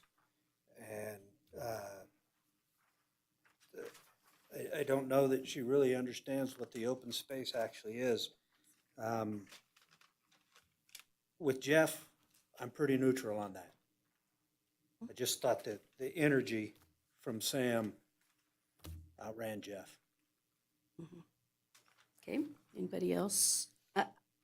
I want to say that I thought both Jeff and Sam more completely answered the questions. I think that Beth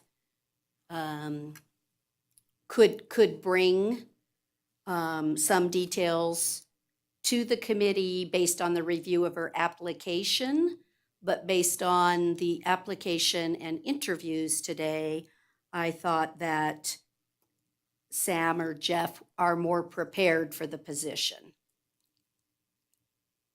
And I really want to stick with, I think that we have got to train and provide opportunities for some younger service on our committees. I just think we're making a mistake if we don't start developing some of that.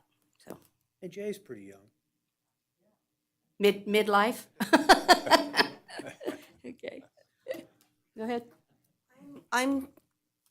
This is a great discussion, and again, I think everybody, really, we had some wonderful applicants. Beth, on the 3 priorities, so talking about maintaining the amount of space, so maintenance was 1. 2, education, decision-making, land use, and so help people understand how the land is being used, how to protect it. And then 3, the focus on quality of life. So I felt that was answered.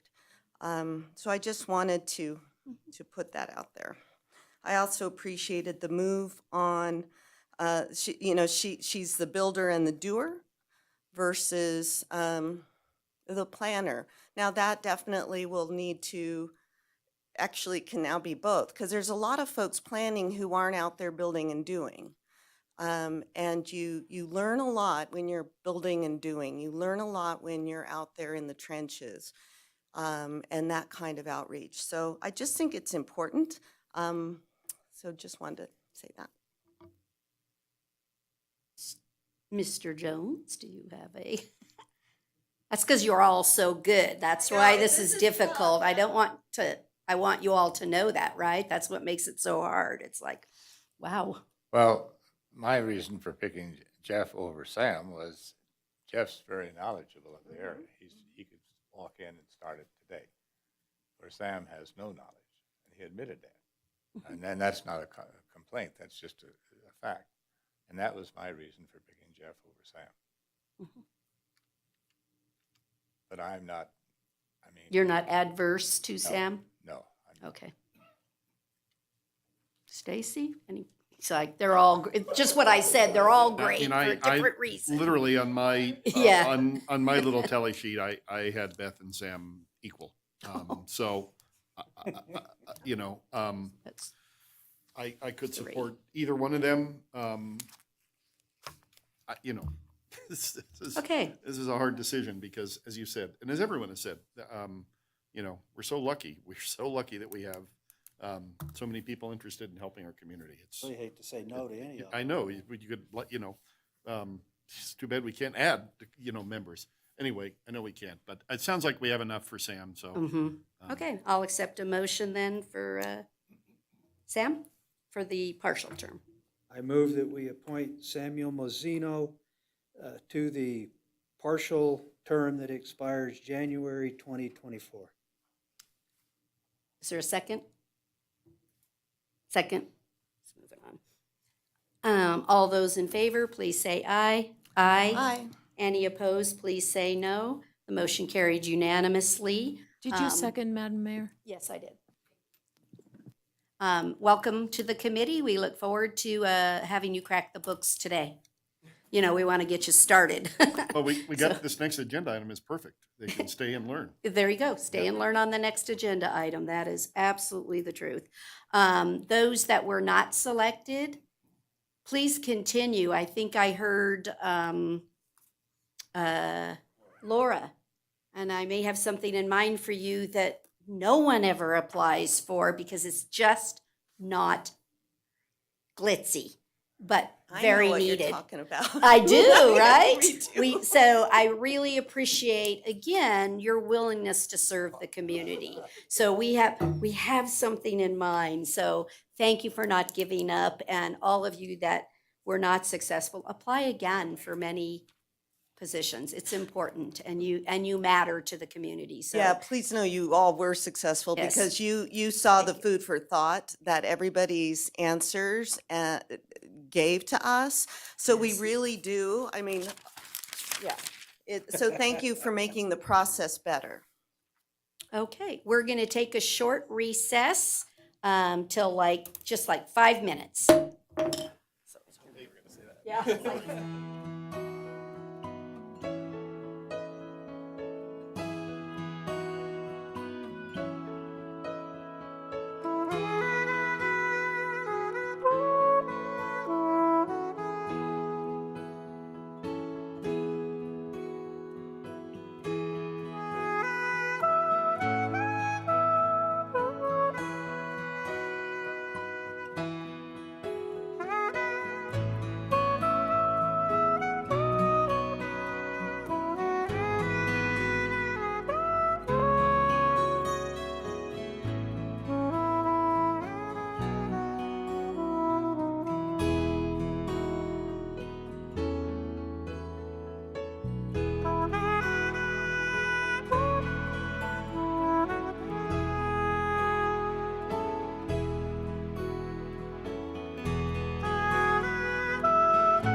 Board of Supervisors back to order. We're now on agenda item 16A, was just a presentation regarding the Open Space Advisory Committee's 2021 annual report. I don't see Ms. Boyer sitting there, so we're going to go with Ms. Budge. Thank you, Madam Mayor. Jennifer Budge, Parks and Recreation Director. We are here, we're required by code to do an annual report for the prior year. So it seems a little odd to be closing out 2022 with a 2021 report, but there are many amazing things that the Open Space Program accomplished in 2021, and we want to make sure that we share that with all of you. I do want to thank Lindsay Boyer, our Open Space Manager. She is a tremendous asset to our program, and she's a great leader for the Open Space Program. I can't say enough wonderful things about her. She sends her apologies, couldn't be here today. So Greg and I will be doing our best to fill her shoes today. I do want to introduce two members of the Open Space Advisory Committee, Alan Welsh and Mark Kimbrough, our chair and vice chair. And as you saw— And Mary, three. Oh, and Mary's still here. Oh, good, sorry. Apologies, Mary. And Sam, we and got— Jay, here we go. No discussion, we have a quorum. But you can just see, I mean, it really is an elite group of technical advisors for us, and they're wonderful. They want to volunteer, they help with trash mobs and cleanups and planning, and just well beyond their duties on the board, and we can't thank them enough. So I'm so glad to have all of them here today. And the Open Space Program, and it's really just such a unique program in Nevada. It's literally the only one, and it's the envy of every municipality in Nevada. Every parks director I speak to, how did you get that funded? How do you guys do that? What can we do to make that happen in our community? And it was really that vision of voters in 1996 that passed the Quality of Life Initiative. We have a 1/4% sales tax that is dedicated to parks, trails, and open space. And it's the primary funding source for open space. Our open space staff is amazing and leverage that funding with grants, which is truly amazing. So we are so lucky to have that here. And in 2021, we had the 25th anniversary of the Quality of Life Initiative. And we had a month-long celebration with events that highlighted land acquisitions that we purchased, programs, buildings, other projects that we improved. We had a concert at Silver Saddle Ranch that had hundreds of people in attendance, ranger programs, interpretive programs, free days at the pool. The Quality of Life Initiative has funded so much in this community, and we're so lucky to have it. And we were so lucky to celebrate all that it's brought to the community. It has leveraged, or it has brought in more than $11 million in that sales tax, and we've leveraged more than $9 million, totaling over $20 million to invest in the community just in quality of life. So we're so proud of that, and we're so appreciative of our voters and all of the volunteers and staff that are dedicated to this program. I'm going to turn it over to Greg. Greg's our Trails Coordinator, another dynamo on the open space team, and he's going to walk you through the rest of the report. Thank you. Good morning. Thank you, Jen and Mayor and Board. For the record, Greg Bergeron, Trails Coordinator. So there was a lot that happened in 2021 in the Open Space Division. I'm just going to highlight a few of the points. We saw in 2021 we saw construction begin on a few major projects. One of them is the Capitol to Tahoe Trail and the Lincoln Bypass Trails. Those are both now substantially complete. They are regionally significant trails that provide now the first single-track connection from the capital city to Lake Tahoe, and by extension to the Tahoe Rim Trail, the Pacific Crest Trail, and to Canada and Mexico. So it will be possible now to walk from the Capitol up King Street a little ways, and you can catch a single-track trail and walk a single-track trail all the way to Canada or Mexico. And those trails also provide our connection, or our part of the what will be a future Capitol to Capitol trail. You want to connect Carson City to Sacramento. And those projects had many partners. They were led by Muscle Powered. We also saw construction begin on the Kings Canyon Trailhead, which is also now complete. And with that project, we've seen a huge reduction in the issues related to parking up at Kings Canyon. Also seen a reduction in issues related to sanitation and social trails. In 2021, our Fifth Street Trailhead and Trails project received national recognition when it won the Coalition for Recreational Trails Annual Achievement Award for Outstanding Use of Recreational Trails Program Funds in the Community Linkage category. And that's the second time that our community has received that award. We first received it in 2015 for the Ashley Kings Trail. Land management. So every year our small team does kind of a team building exercise, and we walk the Carson River in the summer when the water is very, very low, and we pick up trash. And 2021 was no exception. But what we're finding year over year is that the amount of trash we pick up is really decreasing. So that's a positive. Also in 2021, July 1st, there was a lightning strike on the north end of Prison Hill. We burned, or there was a fire that burned 171 acres. We conducted aerial reseeding in the burn zone and established monitoring points. Last spring, it was really amazing to see how life has returned, and a lot of that is just natural regeneration. The wildflowers were wonderful, and the weeds are really not very many so far. So we're very positive about the prospects for that burn area. We also continued to monitor the spread of Eurasian water milfoil in the Carson River, and we're working with partners on watershed-wide treatment options for that. We continued efforts to control invasive species and reduce fuels. We've experimenting with biocontrols. And of course, we continue with our annual sheep project on the west side of town to reduce fuels over there. Activities and events. Throughout 2021, our rangers and staff conducted a busy schedule of activities and educational programs, including full moon hikes, tot trot, Trails and Tales adoption event, walk in the weeds, scorpion adventure, winter wonderland hike, bike rides, historic tours, junior ranger programs. Those are just a few of the things that we have done, and we did outreach to a number of schools. We had school bus loads of students participate in plantings and other activities. One of the things I wanted to mention on some of our especially our ranger programs, we're starting to see more and more people coming down from Reno and other communities to join in those programs. So they're very popular region-wide.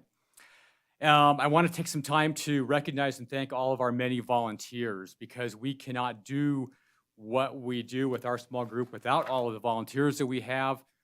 Many of those, we have a number of people in the room today that volunteer within our community. And in 2021, various individuals and organizations donated over 3,600 hours of volunteer time at a value of almost $94,000. And lastly, I'm sorry that Lindsay couldn't be here to give the report today, but I wanted to mention that our small group, led by Lindsay, which she's awesome, we are a very, very good team. We work together as a team. We have congruent goals. The interest in public lands and in participation in outdoor recreation is increasing dramatically. And COVID had an effect on that, but the trend continues. And we hope that through the programs and events and projects that we host, that we can increase awareness of our public lands and our open space areas and foster a sense of stewardship. I truly believe that what we have in Carson City, as Jen mentioned, it's unique and it's wonderful, and it's something that our community can be proud of, and I certainly am proud of it myself. And so with that, we'll take any questions that the board may have. Oh, thank you so much for that great presentation, and I really encourage even those that are listening to read the detail of the report. It is chock full of information about all that we have to offer in our community, and can't thank our small but mighty staff in open space and the volunteers and the board for just continuing the quality of life in Carson City, because ultimately that's the actual goal. And can't thank you enough. But does any member have a question or anything? I did. Got it done. And again, it really makes us who we are. It's one of the things I brag as mayor all over when I'm in other communities and things of that nature is, what do you have? Somebody yesterday asked me, what do you have for mental health, Mayor? How do you deal with mental health issues? And I said, are you kidding? We have the greatest outdoor projects available everywhere. And I really point to this as something that helps people.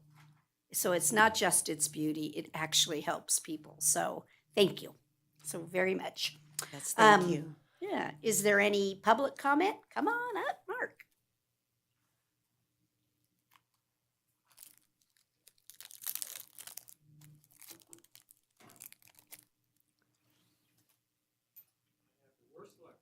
Screen. There we go.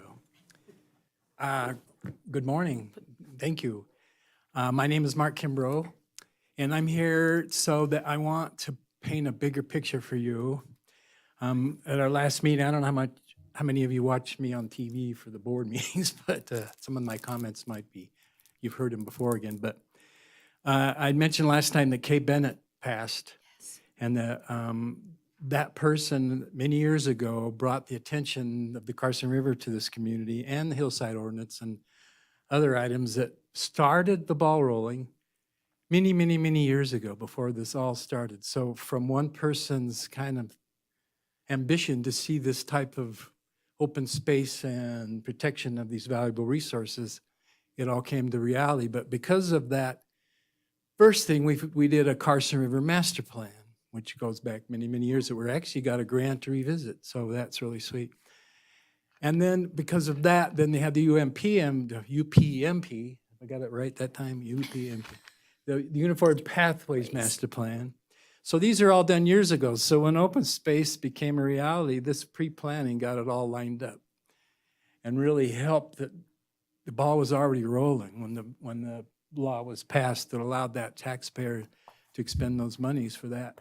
So it really lined it up well. So all these things that were thought about many years before all became to reality. And I have been on all these committees for all these years and seen some unreal, because of the planning, the whole, this side of the mountain and then the whole section along the river and all these things that happened were from these pre-planning sessions.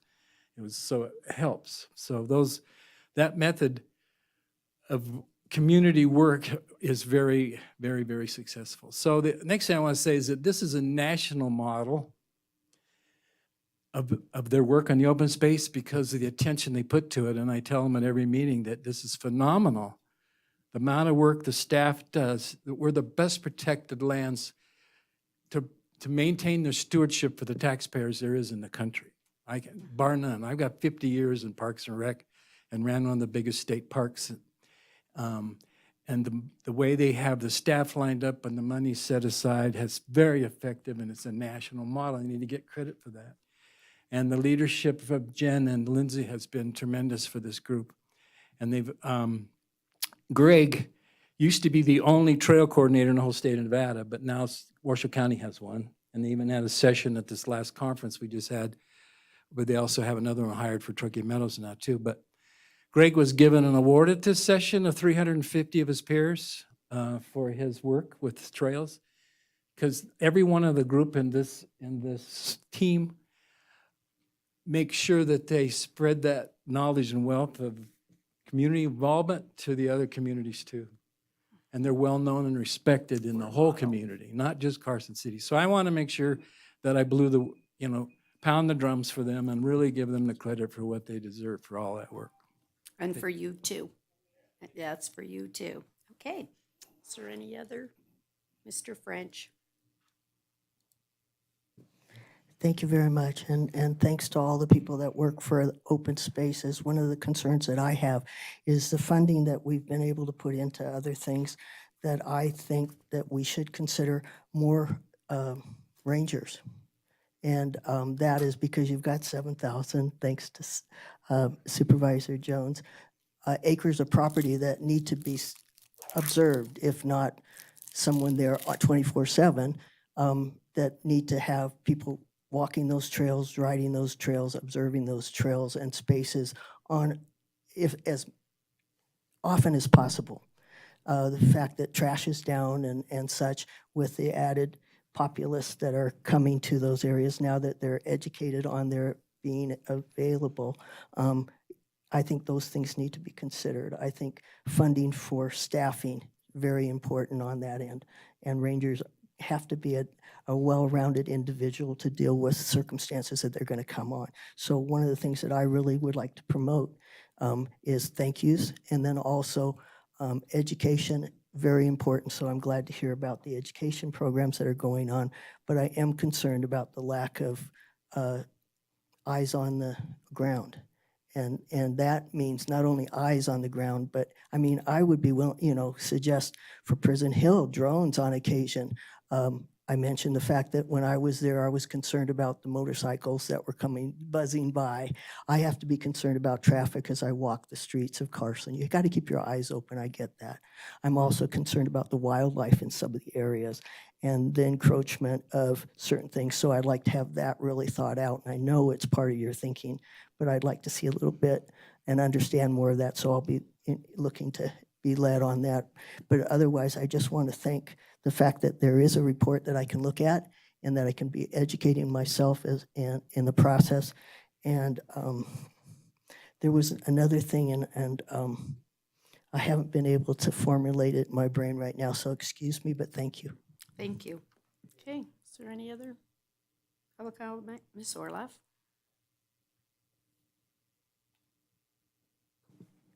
Good morning, Mayor and Supervisors.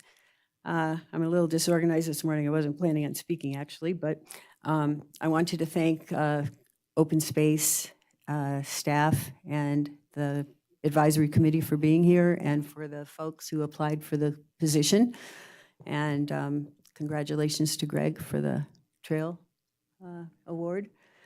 But as you know, I'm a proponent of Prison Hill. I'm passionate about Prison Hill, and I did notice in the questioning and discussions that some of our folks aren't quite as familiar with that as the other open areas. So I wanted to use this as a forum to maybe present some of my concerns again, now that we have new OSEC members, and we have members here as well. As you all know, the Prison Hill came to us with a conservation easement, and it was formulated by a charrette of the citizens back in 2008.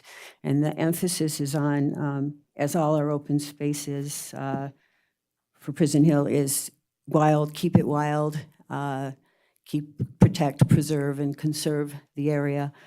And I just wanted to speak to the OHV area on Prison Hill in the hopes that our new members and our present members might maybe take a site visit with me, boots on the ground, to look at that area. And I think it's very possible to keep it wild like we have done so successfully with the rest of the area, or the rest of our open spaces.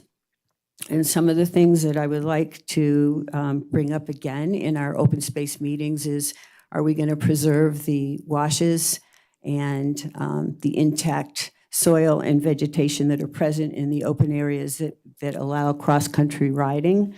And I think that if we could maybe re-examine some of those things and bring them more in line with our other open space tenants. And again, I'm not very organized today. I'd also like to talk about ultimately the new Carson River Trail that Open Space will be putting in, that's 10 to 12 feet wide through the foothills of open space. And I'd like to bring that up at the OSAC meeting too. Is that in keeping with keeping the area natural and not destroying wildlife habitat? And we don't do it on the west side of town, so I'm wondering why we're doing it on Prison Hill. And maybe we could re-examine that. And not only, and is it functional even? Can we keep the OHVs off that trail in the OHV section? And should we, because that's an OHV area above the multi-use, and the OHVers have use of all the trails in that area. And as riding my dirt bike, I love that. And to have a trail there that OHVs can't go on, I think is going to be logistically difficult and maybe not in keeping with the spirit of the area. So I'd like to, just kind of put bring that up now. I will read. Thank you, Ms. Thank you very Orloff. much. Thank you. Okay, is there any other? All right, thank you again so very much for all your efforts on behalf of all the residents of Carson City. Thank you. And the people that visit. Okay, we're going to move on to agenda item 17A, discussion and possible action regarding the conversion of certain grant-funded contract positions to full-time positions in our health department. Ms. Aker and Ms. Freeman, this is just to switch them from contracted to grant-funded city employees, but does anyone have specific questions on anything on this method? No? Nope. Okay. Is there any public comment on this item? Seeing none, I'll accept a motion. Supervisor Giomi? I move to approve the full-time city positions as presented. I second. I have a motion and a second for approval. All those in favor, please say aye. Aye. Any opposed, say no. Let the record reflect the motion was unanimous. Thank you. Thank you. We're going to work up to something for you here. But you did enjoy coming to the meeting. Okay. We're going to move on to agenda item 18A, which is discussion and possible action regarding initiating a process for the increase in rates and fees charged at our landfill. I have Director Schultz and Mr. Cooley. Thank you. Good morning, everyone. Good morning. No discussion, just approval on this one too? No. Oh, Oh. never thought about going that way. It was worth an ask. It was worth an ask, right? I agree. You're close. Okay. Get my eyeballs on here. She said, hold it down. There we go. All right, good morning, everybody. For the record, Rick Cooley, Operations Manager for Public Works. I got before you today a presentation I'll give a little bit of history and get to the crux of why we're here. And then I'll let you beat me up a little bit. We'll go from there. So we are here to discuss Carson City landfill rates and fees. A little bit of background on the landfill is it's been in operation since 1971. Public Works actually took over operation of the landfill in 2000. It was originally permitted for a 110-acre site. We did an expansion in 1994, expanded it 212 acres where we're currently at. And the last time the rates were modified was in 2011. This is a little just historical data of the last 10 years. 10 years ago, we were about a little over a $3 million operation. Today, we're pushing $7 million operation. We continue to grow. People continue to throw things away, and that's just the nature of the beast. Currently, we have one supervisor out there that was just added this year. We got 8 field staff members, and we got 3 gatehouse attendants. Our operation hours being open to the public is 7:30 to 5, Monday through Saturday. Our staff is around from 6 to 7:30, Monday through Saturday as well. A little bit more, this gets into our capital. The last 10 years of what we had for gross revenue, like we showed on the previous slide, shows where we give some to the general fund to help balance needs there. Our operating expenses have grown and continue to grow. And then our capital outlay has varied dramatically on general fund needs and whatnot, but where we stabilized the 1.75 to the general million to the general fund, it's helped us over the last few years be able to save some money and actually do some things. One of the things that we just opened yesterday afternoon was our new scale house facility. We did that yesterday afternoon. It was fully operational first thing this morning. So that is working great so far. So some of our capital outlay is we spent about $1.1 million in equipment. And as you guys know, as I came before you before, a couple of our major pieces of equipment run us about $1 million and keep increasing in price. Some of our others aren't too far behind. So it kind of really sucks up that number for equipment replacement every year. Our landfill closure costs, we put up 10% of our capital outlay away. That's required to have that money available when we get ready to close this facility, which will eventually come. And then other capital improvements. From here, our next phase, like we had told you before, We want to do a tipping facility to get the public off the landfill, reduce our liabilities there. It becomes adult bumper cars out there in our busy part of the season, and there's just other safety reasons to keep the public off that working face. After that, a maintenance facility. Supervisor White brought up last year that, some of the money we spend in maintenance might be, we're getting to the point where we might need to start bringing that in-house and save some money there. And then we also have a list of our various pieces of equipment that we have out at the landfill that we maintain. So our current capacity, so in our 2022 analysis that we just completed, we actually, if anybody is keeping track, last year we said 53% remaining, this year 56%. You might look at it and say, okay, how does that work? We brought on a consultant to actually look at how we were doing it historically. We always worked additive. We added our tonnages to the pile. Well, when you do that, you don't get credits for as things decompose over time, that pile starts coming down a little bit. So we changed our methodology to where now we're doing calculating from the top down to where we actually get credits for those for a little bit. So that was a little adjustment this year. Using historical data over the last 10 years, our growth recently has been about 8% per year. We don't anticipate that to continue. Things ramp up. If you look out over the last 10 years, even over the last 20 years, it's cyclical. You get recessions, you get different things happen. It goes up and down. So right now we're across the board, and this is where it in a presentation shows we're about 5% if you just leveled everything out. So what we did when calculating how much life we had left, it's about 4%. For the next 4 years, we used 8%.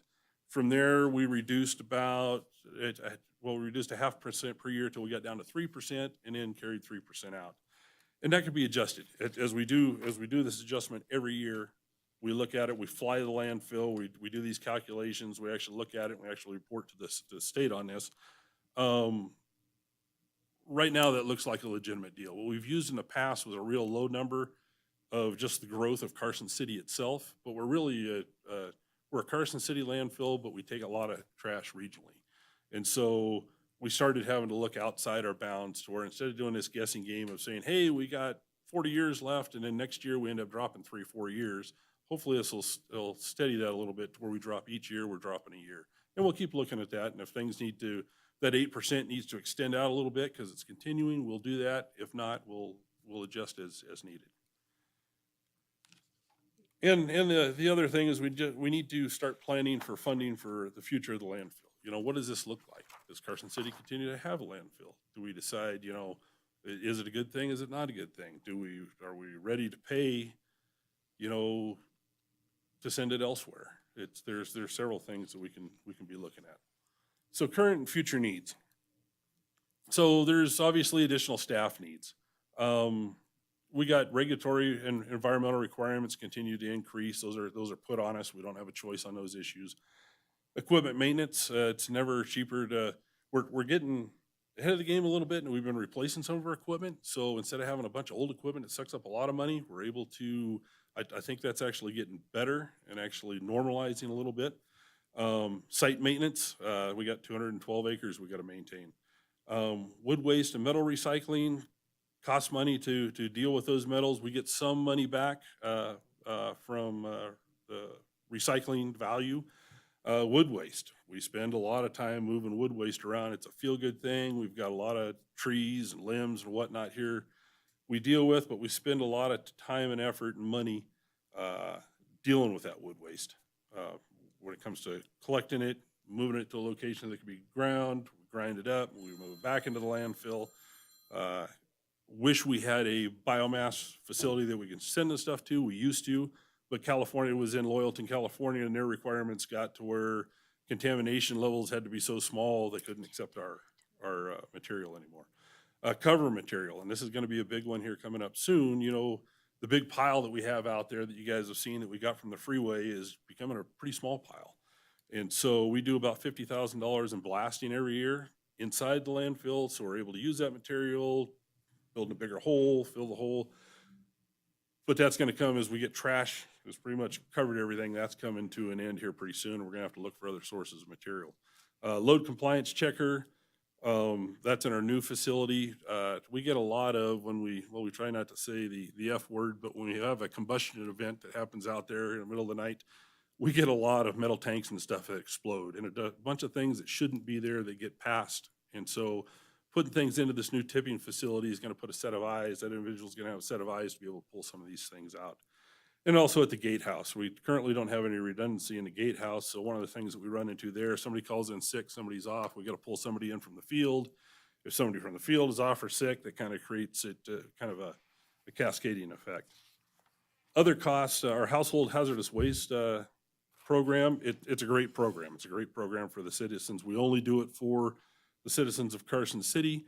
But the cost, we just got yesterday a letter that they're increasing their costs again, a minimum of 10%, but more on other items. They've raised their rates between 8 and 10% each year over the last 3 years. So it's kind of killing us on some of those things, but we don't want people pouring them down the drain and doing other things with them either. So we want to be able to continue collecting that. So that's a cost that's continuing to hit us. Our tipping facility, as I mentioned, that'd be great. Get people, we're still dealing 4 years out with a issue that happened out at the landfill. We need to get a lot of those people out of the landfill. Equipment maintenance, crew facility, that's to be able to do some of our preventive maintenance in-house and some of the other things instead of contracting that out and paying higher fees for that. Also site selection. So we're gonna grow the space we've got. We've got to look at moving into another space, hopefully next door to us. But we're gonna have to do environmental reviews, permitting, capital outlay for that. We've been working with our consultant recently, and it's about right today, now we're talking today, $300,000 per acre to open a new cell. Usually a new cell is gonna be 5 to 10 acres, depending on your inflow of material, how long you want it to last, whether you want it to last 3, 5 years. It's a lot more complex than I thought it was. There's a lot of things that go into it. We can build next to us a good 6 cells, and then depending how we end up being able to marry into the existing landfill, there's several things that we can do to do better there. But that's gonna be $1.5 million to $3 million a pop every time we do that. And that's, like I said, that's today's dollars. That's not 20 years from today's dollars. So we need to start planning for the future. If we're gonna be ahead of the game and actually plan for this, we need to start coming up with some funds. Right now, just to let you know, so Tucson's doing a 21-acre expansion, and they're planning on that being about $6 million. And that's a existing hole that's in their existing facility. But just to let you know that those are kind of some real numbers that are coming in. Oh, yeah. So the new facility, so right now we're currently unlined. So everybody pretty much is, except for Apex in the Las Vegas area. We'll be required to be lined in that new facility. So with lining, obviously the cost of the liner is not cheap. With that comes leachate collection, which is all of the, lack of a better term, the landfill juice that comes out that you have to not only collect, but you have to treat it. It's not something you can just pour down the drain or do something else with. You gotta deal with it. And then some of the other things that come with it, some of the good things is we'll be able to mix everything together. It'll be everything coming into one spot. But just dealing with a lot of those other additional collection environmental constraints and whatnot you have, that's what really drives the cost up that we don't have today. We enjoy the benefits of not having those additional costs currently. So the elephant in the room, let's talk about our proposal for tipping fee increases. What we're recommending equates to about if we would have been doing this over the last 10 years, it's about 2.5% a year. And then we would like to continue that. We'll talk about that a little later. It would generate about $1 million a year that we can put away for capital and operational needs. And when I say operational needs, we got some operational costs that keep going up, maintenance of equipment, fuel, things like that. Other than that, a majority of it we want to put away for this facility. The facility needs in order to expand, in order to grow and keep this functioning. We propose that the rate be effective July 1 of 2023. After the increase, we would like to put into effect indexing so we don't have to keep coming back and going through that just to keep up with I'll say our competitors, but all the other landfills around us do an annual increase. And it's just the fact of life. Everything goes up annually. I wish it was the other way and we could see that it's going to decrease. But when it comes to all the goods that we deal with, equipment, maintenance, fuel, disposal costs, things like that, they always go up, they never come down. So it's just trying to keep pace with that and make us efficient down the road. Now, some of the exceptions to this, our franchise agreement, we would not increase the collection fees at all, because that would just be a direct pass-through to the collection customers under a mandatory collection agreement. So there's actually, the way that's calculated every year is there is a number, you plug in the number of what your tipping fee is at the landfill, which is currently $24. You plug in what the fee for the recycling fee at the MRF is, and you do the same thing for your yard waste fee. And those things are all calculated in. So if we continually increase that, it would totally increase upon the increase that happens every year anyway. So we don't want to do that. So that would stay the same. Douglas Disposal and South Tahoe Refuge, we currently have a contract with them. It's the only negotiated rate that we have. We don't negotiate rates with people. This happened in order to get us a tipper, in order to help make our operations a little bit more efficient, and also be able to capture some of that revenue here and being able to capture those funds. So right now, we're in the phase to where the first 5 years, it was no increase, and that money went to pay for the tipper. Tipper's paid for, we currently own it. And now the next 5 years, the rate gets indexed by the CPI, the Consumer Price Index, every year until the end of the term in 2026. And then at that time, we'll be back before you guys to see whether we want to continue that or discontinue it or something in between. Refrigerant removal, that's one of the things that we actually added a line item this year that we haven't done before, a fee per unit, because it's costing us per unit to evacuate the refrigerant from refrigerators, freezers. And you'd be amazed, the guy that we have doing it was shocked that he thought it kind of ebbed and flowed how many of those things we get in. No, we bring in a ton. And right now, we're taking them for pennies because we're taking it just for weight as it comes in. And it's costing us a lot to do that. So we added a fee in there for that one. Green waste, wood waste, it's a feel-good thing. We've kept that down. We didn't ratchet that up, at least for the in-county folks, to the full price of what we're doing for MSW and C&D, only because you would hope people would do the right thing, but if you make it too expensive, people are going to dump it to the end of their streets or out in the open space or elsewhere, and we don't want to encourage that. We still want them to bring it to the landfill. And in tires, they keep increasing over time. We lost our tire recycler. Ray's Tire Exchange has been around forever in Reno. He finally sold to a company in the Central Valley. We're trying to work with them right now to get them to start taking our tires again. I think the individual I was working with is gone because can't get him to call me back. So we're working to get a hold of those guys. But those costs keep going up. And right now, we usually try to keep those pretty close to what our costs are. Right now, we're losing a little money because we need to get caught up, but we're not out trying to gouge anybody and trying to make a ton of money off getting rid of those, because it's another thing. It's a whole lot easier for somebody to dump a tire in a river or alongside a road or something else and bring it to the landfill. We'd rather bring it to the landfill.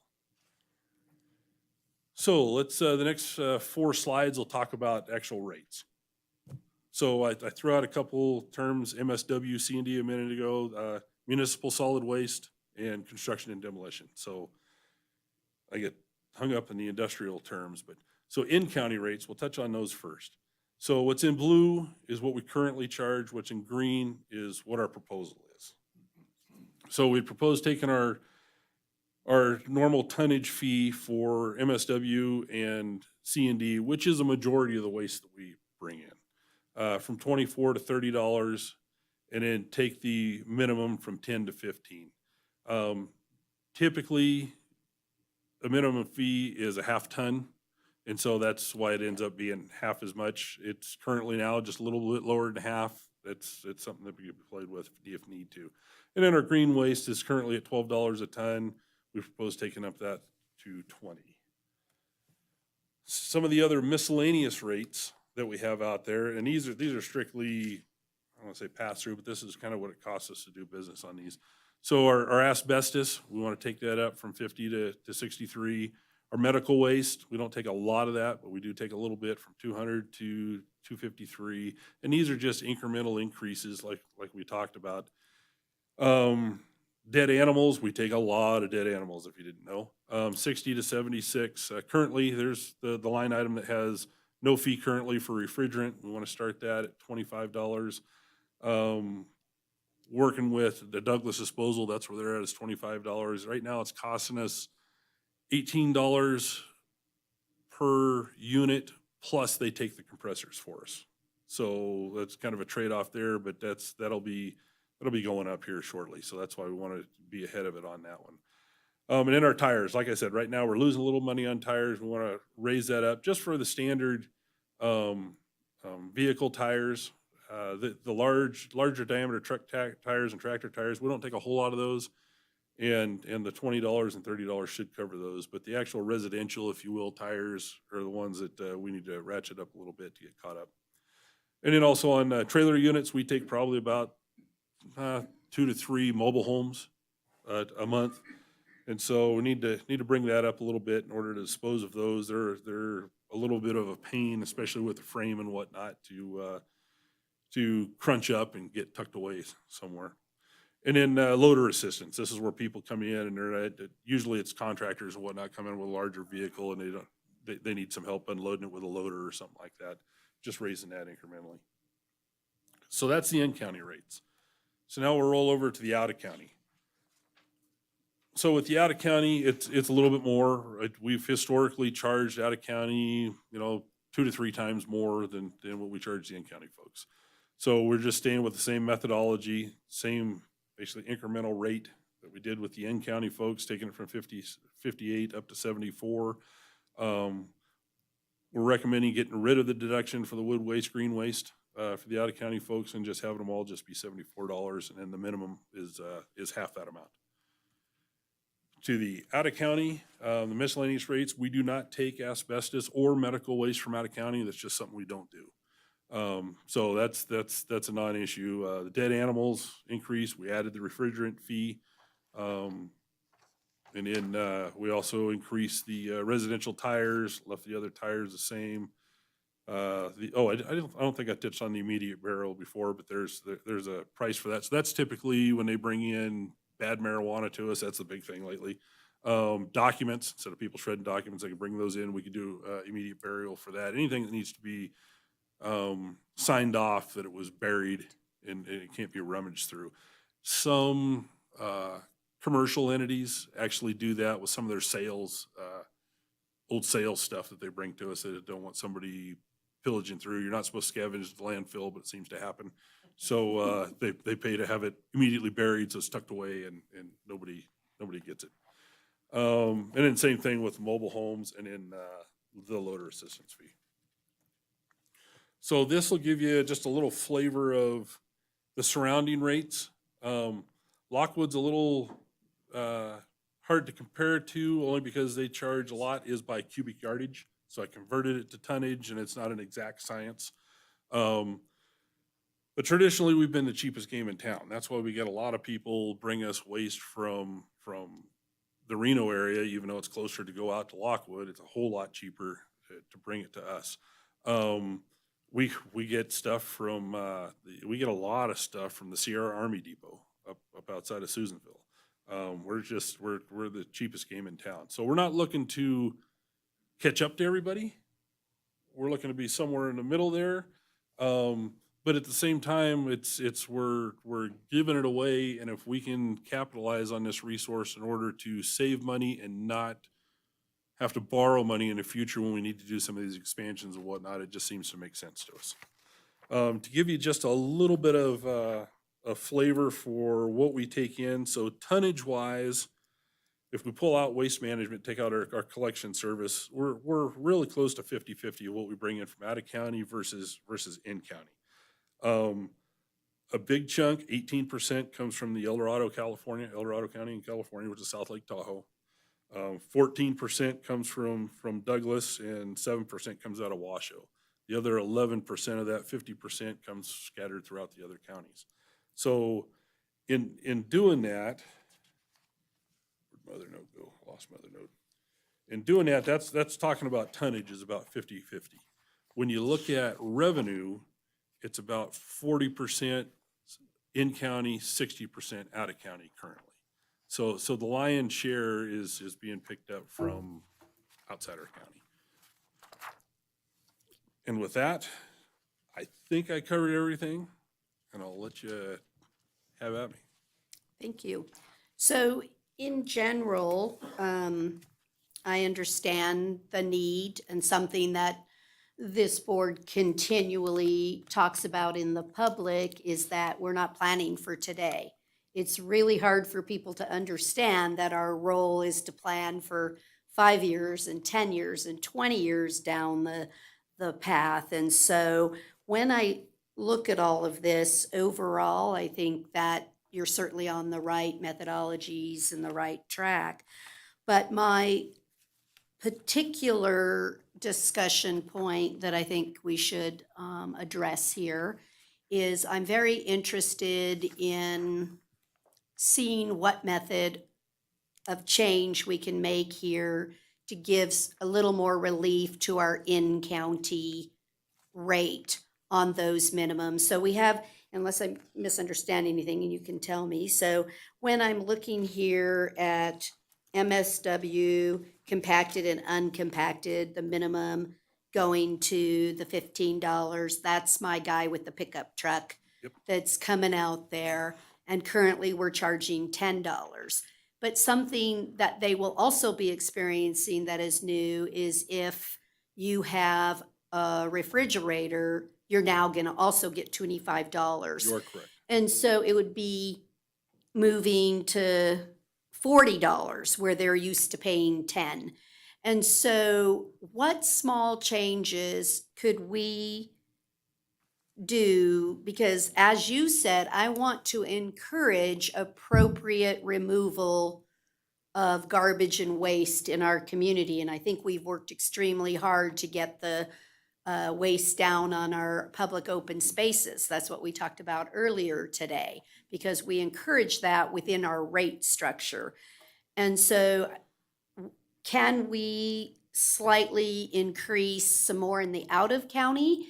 Because we're also helping the other counties have their garbage removed. And so I'd like to see us, when this comes back, and this is just me, we can obviously talk about it as the whole board.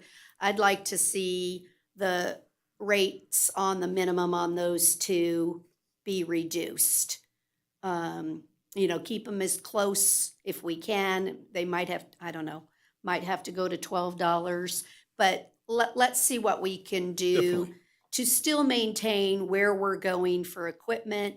I want to say 100% I'm in favor of the tipping equipment, to have where people are not in our landfill. I think that's both a safety issue, protection of people's, it really is a protection of It's their a huge privacy. safety issue. Yeah, it's really an issue. So I think you're making a wise move there. But I'm really concerned that I'm going to get an unintended consequence from the in-county, and I want to continue to encourage people to bring their garbage to the landfill. So for me, if you could work on a few minor changes in that arena, it would be most appreciative. I see Supervisor Gioni. So I have a few questions, and I appreciate you guys answering my questions before, but some just came up as I was listening to your presentation, Rick. Cool.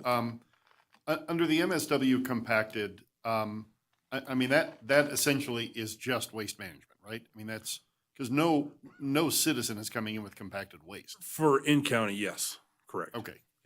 So there's no So really, that's charge not, minimum? It's really one item, it's not two items. I think it's what you're right, getting that's at. what I'm getting at. Because it's kind of confusing when you list Yes. it like that. I mean, if we're discounting waste management, Right. then there really is no compacted waste coming in county, right? I mean, if they are, Correct. who's doing it? Yeah, no, you are correct. I mean, I can Because jump up and it's down not- all I want yeah. in my trailer, No, but it's no, not that's not the compacting it same. enough to. Yeah. And Right. it is not allowed under our franchise Right, agreement. right, yeah.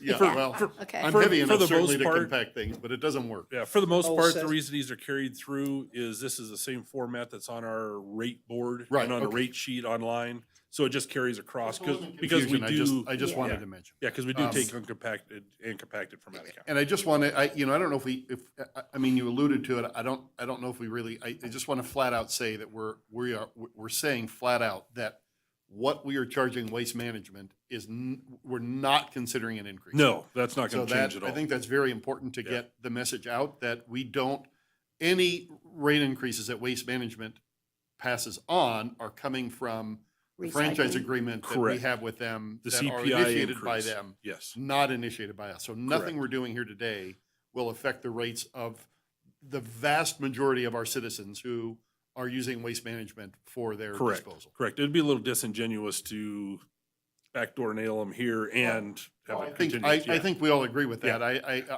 I want to make Totally. it clear so people Yep. understand that we're not talking about raising their I'm rates with so you. that the rates, that they have at the street, their can at the street is not going up. Correct. You talked a little bit about tires and tire stores, and I just want to make sure that we're generally not having tire stores come and bring their tires to us. So No, that we don't really take isn't an issue. commercial- That's, so people who pay to get their tires changed at a local tire store and pay a disposal fee, you'll see it right on your bill. That has nothing to do with us. So No. we're not, I guess my point is we're not double charging people. No. In fact, I wish I was able to. Lakeview is a company that collects from like Discount Tires and some of those others, Right. and they totally thumb their nose at us and won't collect from us. And it's like, no, we're already full, and it's like, Yeah. okay, help me out here. So, Yeah, no, I so remember that's talking to you that's why about we're that. looking for another source to get rid of them. So now to the rate issue. Well, let me ask you one more thing. On the tipping pad for residents, how does that work? And it sounds like it really should be a priority over the maintenance. I guess that's Yeah, kind of what it it is. just. How does that work? I mean, it's not like a transfer station where you dump it into a truck in the ground, is it? Is It's that pretty much like a transfer It is. station. Yeah. It's where for a majority of the folks or mom and pops folks, we call them. Every Every day. weekend warrior guy that comes in. Yeah, that's me. When you come in, Yeah. you're gonna pull up to a shed. You're gonna dump on the floor. We're gonna have a guy there, gonna make sure everything's kosher. He's gonna push it over into a possum belly truck, just like Douglas County does, and then we'll haul it up to the tipper that we have and dump it out on the fill. And so really in doing that, that really exponentially raises the cost of operations at the landfill versus me doing it myself. I mean, it has to. I mean, Yeah. you're talking about building a building. Right. You're talking about additional trucks. You're talking about Correct. additional tipping equipment. Correct. So, I mean, I guess,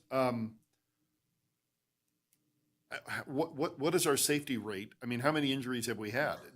I guess my point is, have you really determined that it's absolutely necessary? Because now we're exponentially expending a lot more funds when we could turn that money instead toward expansion versus a tipping facility. I guess I'm just asking you that to get you to think about it because And I if we wouldn't- don't have injuries, if we're not seeing Right. injuries, and believe me, I've been on that landfill when things are exploding. Right. I've been out there and, you duck and cover. It's not 'cause you have- good. Yeah. You have no, so I get that. And I don't want to hurt our firefighters. I don't want to hurt our citizens, but I guess, you're not going to have an answer for me today, but I guess I want you to think about that in relationship to the amount of money we're having to spend for expansion.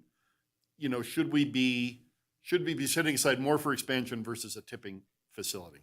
I guess that's what I just threw out there for thought. Right. Um, And I'll add to that if I could real quick. Please. We're setting this up so that it will be used in conjunction with our expansion also. This isn't something that we're gonna build and then we'll have to build another one when we expand. Okay. All the improvements we're doing now, like the new, that's why we moved the new gatehouse facility out front. That's why we're gonna put basically this new facility where the existing scale house is we're building it to where it can be used. This is a forever thing as far as I'm concerned. So it's not gonna be, we're gonna use it for this site for the next 20 years, and we'll have to build another one. Yeah. No, it's gonna, this will be the facility for that. Well, I So- get that. It just seems like a very expensive way to operate a landfill versus having people do it themselves. And so anyway, We'll do a Darren obviously has a CIP comment, discussion. I'd like to make two comments on that, and it's a good question and a good comment. we can say that of a landfill of this size, the opportunity for the public to go up and dump on the working face is so outdated. Nobody is doing that anymore. It's not an acceptable policy, standard operating of landfills. They just don't do it anymore because it is unsafe and there's no control. I will give you on the other side is, yes, this is going to cost us more money, but to manage the open face and the public up there, our staff, we can't just go work in different parts of the landfill and just think that they're going to do the right thing and do it right. We're there, we're on them, we're trying to prevent problems, and that's part of it. They're in big, heavy equipment, and then you have these little vehicles around, and that's just a bad situation. Then you put on top of that of what they are dumping illegally into the landfill. It all points to this way, and it's true that it's more expensive. It's true that we can continue to look at it, but I can assure you, it's the best. Anyone you talk to that's in landfill, they will say that is the best practice. Carson City absolutely should be doing that. So Okay. it has been considered, but we will continue to make sure it's the right I choice. understand what you're saying. I mean, most of the landfills that, well, I guess I should say dumping facilities because, like the ones I use in Vegas are all transfer facilities. Right, They're not, right. They're not landfills. Yeah, You you don't can't go see out there. landfills anymore. I mean, you don't, I have relatives in California and I've helped them clean up and you go to a transfer station, not a landfill. So in all those instances, there isn't the ability to back in. But in the landfills I've used, let's say here, Winnemucca, Elko, they're all, you drive in and you dump. Right. So I just bring it up because it seems in my head like a very expensive way to do business. And if we're trying to maintain rates and add to the space of the landfill to maintain the life, it seems like that would not be a priority. But I understand where you're coming from. I guess my last comment relative to the cost, the landfill, there was a decision made by this body, previous body, in the early 2000s to utilize the profit, and I'll just use the term profit from the landfill because it is profit, to support our capital project in the city. So that means that not everything that is generated at the landfill stays at the landfill. Right. A large percentage of it, as you've indicated in here, comes back to our city's capital management program. And we did that because at the time, the city didn't have funds we didn't have an extraordinary maintenance account. We didn't have, we had roofs that were leaking. We had HVACs that weren't working. We had vehicles with holes in the bottom of them. So the balancing act for us is to make sure that resource stays an affordable, viable resource for our citizens as long as it possibly can. Correct. At the same time, generating the revenue we want to generate to operate the site and to build capital. So that really is the balancing act. So I get that you guys have been struggling with that, and that's the struggle. So I think everyone should understand that the landfill is doing more than just being a landfill for the citizens of this community. Right. And it's doing important things. It's buying ambulances and police cars and saving our buildings that we've invested money in so that they don't deteriorate. So I think that's an important distinction that no one has really talked about, but needs to be brought up. So I too would agree with the mayor. Maybe instead of 15, maybe it's 13. I don't think $13 really is an unreasonable increase considering it's been 11 years. And pushing that off to the out of town, given that we're 50-50, hopefully that's something we can do because then it's, we're still mindful of not increasing it too much on our citizens and still not increasing out of county so much that they stop coming and stop generating that revenue that we need to be able to expand and to build capital. So that's my soapbox there. And thank you for your previous answers as well. Okay. Supervisor White. Thank you. I think my concern about what goes on at the landfill, really, to be honest with you, is the longevity of the landfill based on the amount of out-of-county or out-of-city disposal that takes place there. And if you look at the graph you have there, Douglas County charges $113.85 a ton for out-of-county. And you know, we're at 30. So I think we're getting gouged. I mean, if somebody's willing to drive all the way from Hurlong, right past Lockwood to come to Carson, we're not priced right. Right. I mean, I know what Stacy's saying, you know, about that balance of how we're generating this operation money, but for me, I have a larger concern with the longevity. I think we need to, you know, we spend a lot of time in our deliberations looking over the fence at what our neighbors are doing, and I think, while I generally don't agree with that, I think this is a time where it is appropriate. $30 compared to 113, that doesn't make any sense. I mean, it wouldn't bother me to make Carson City's out-of-city rate 113.85.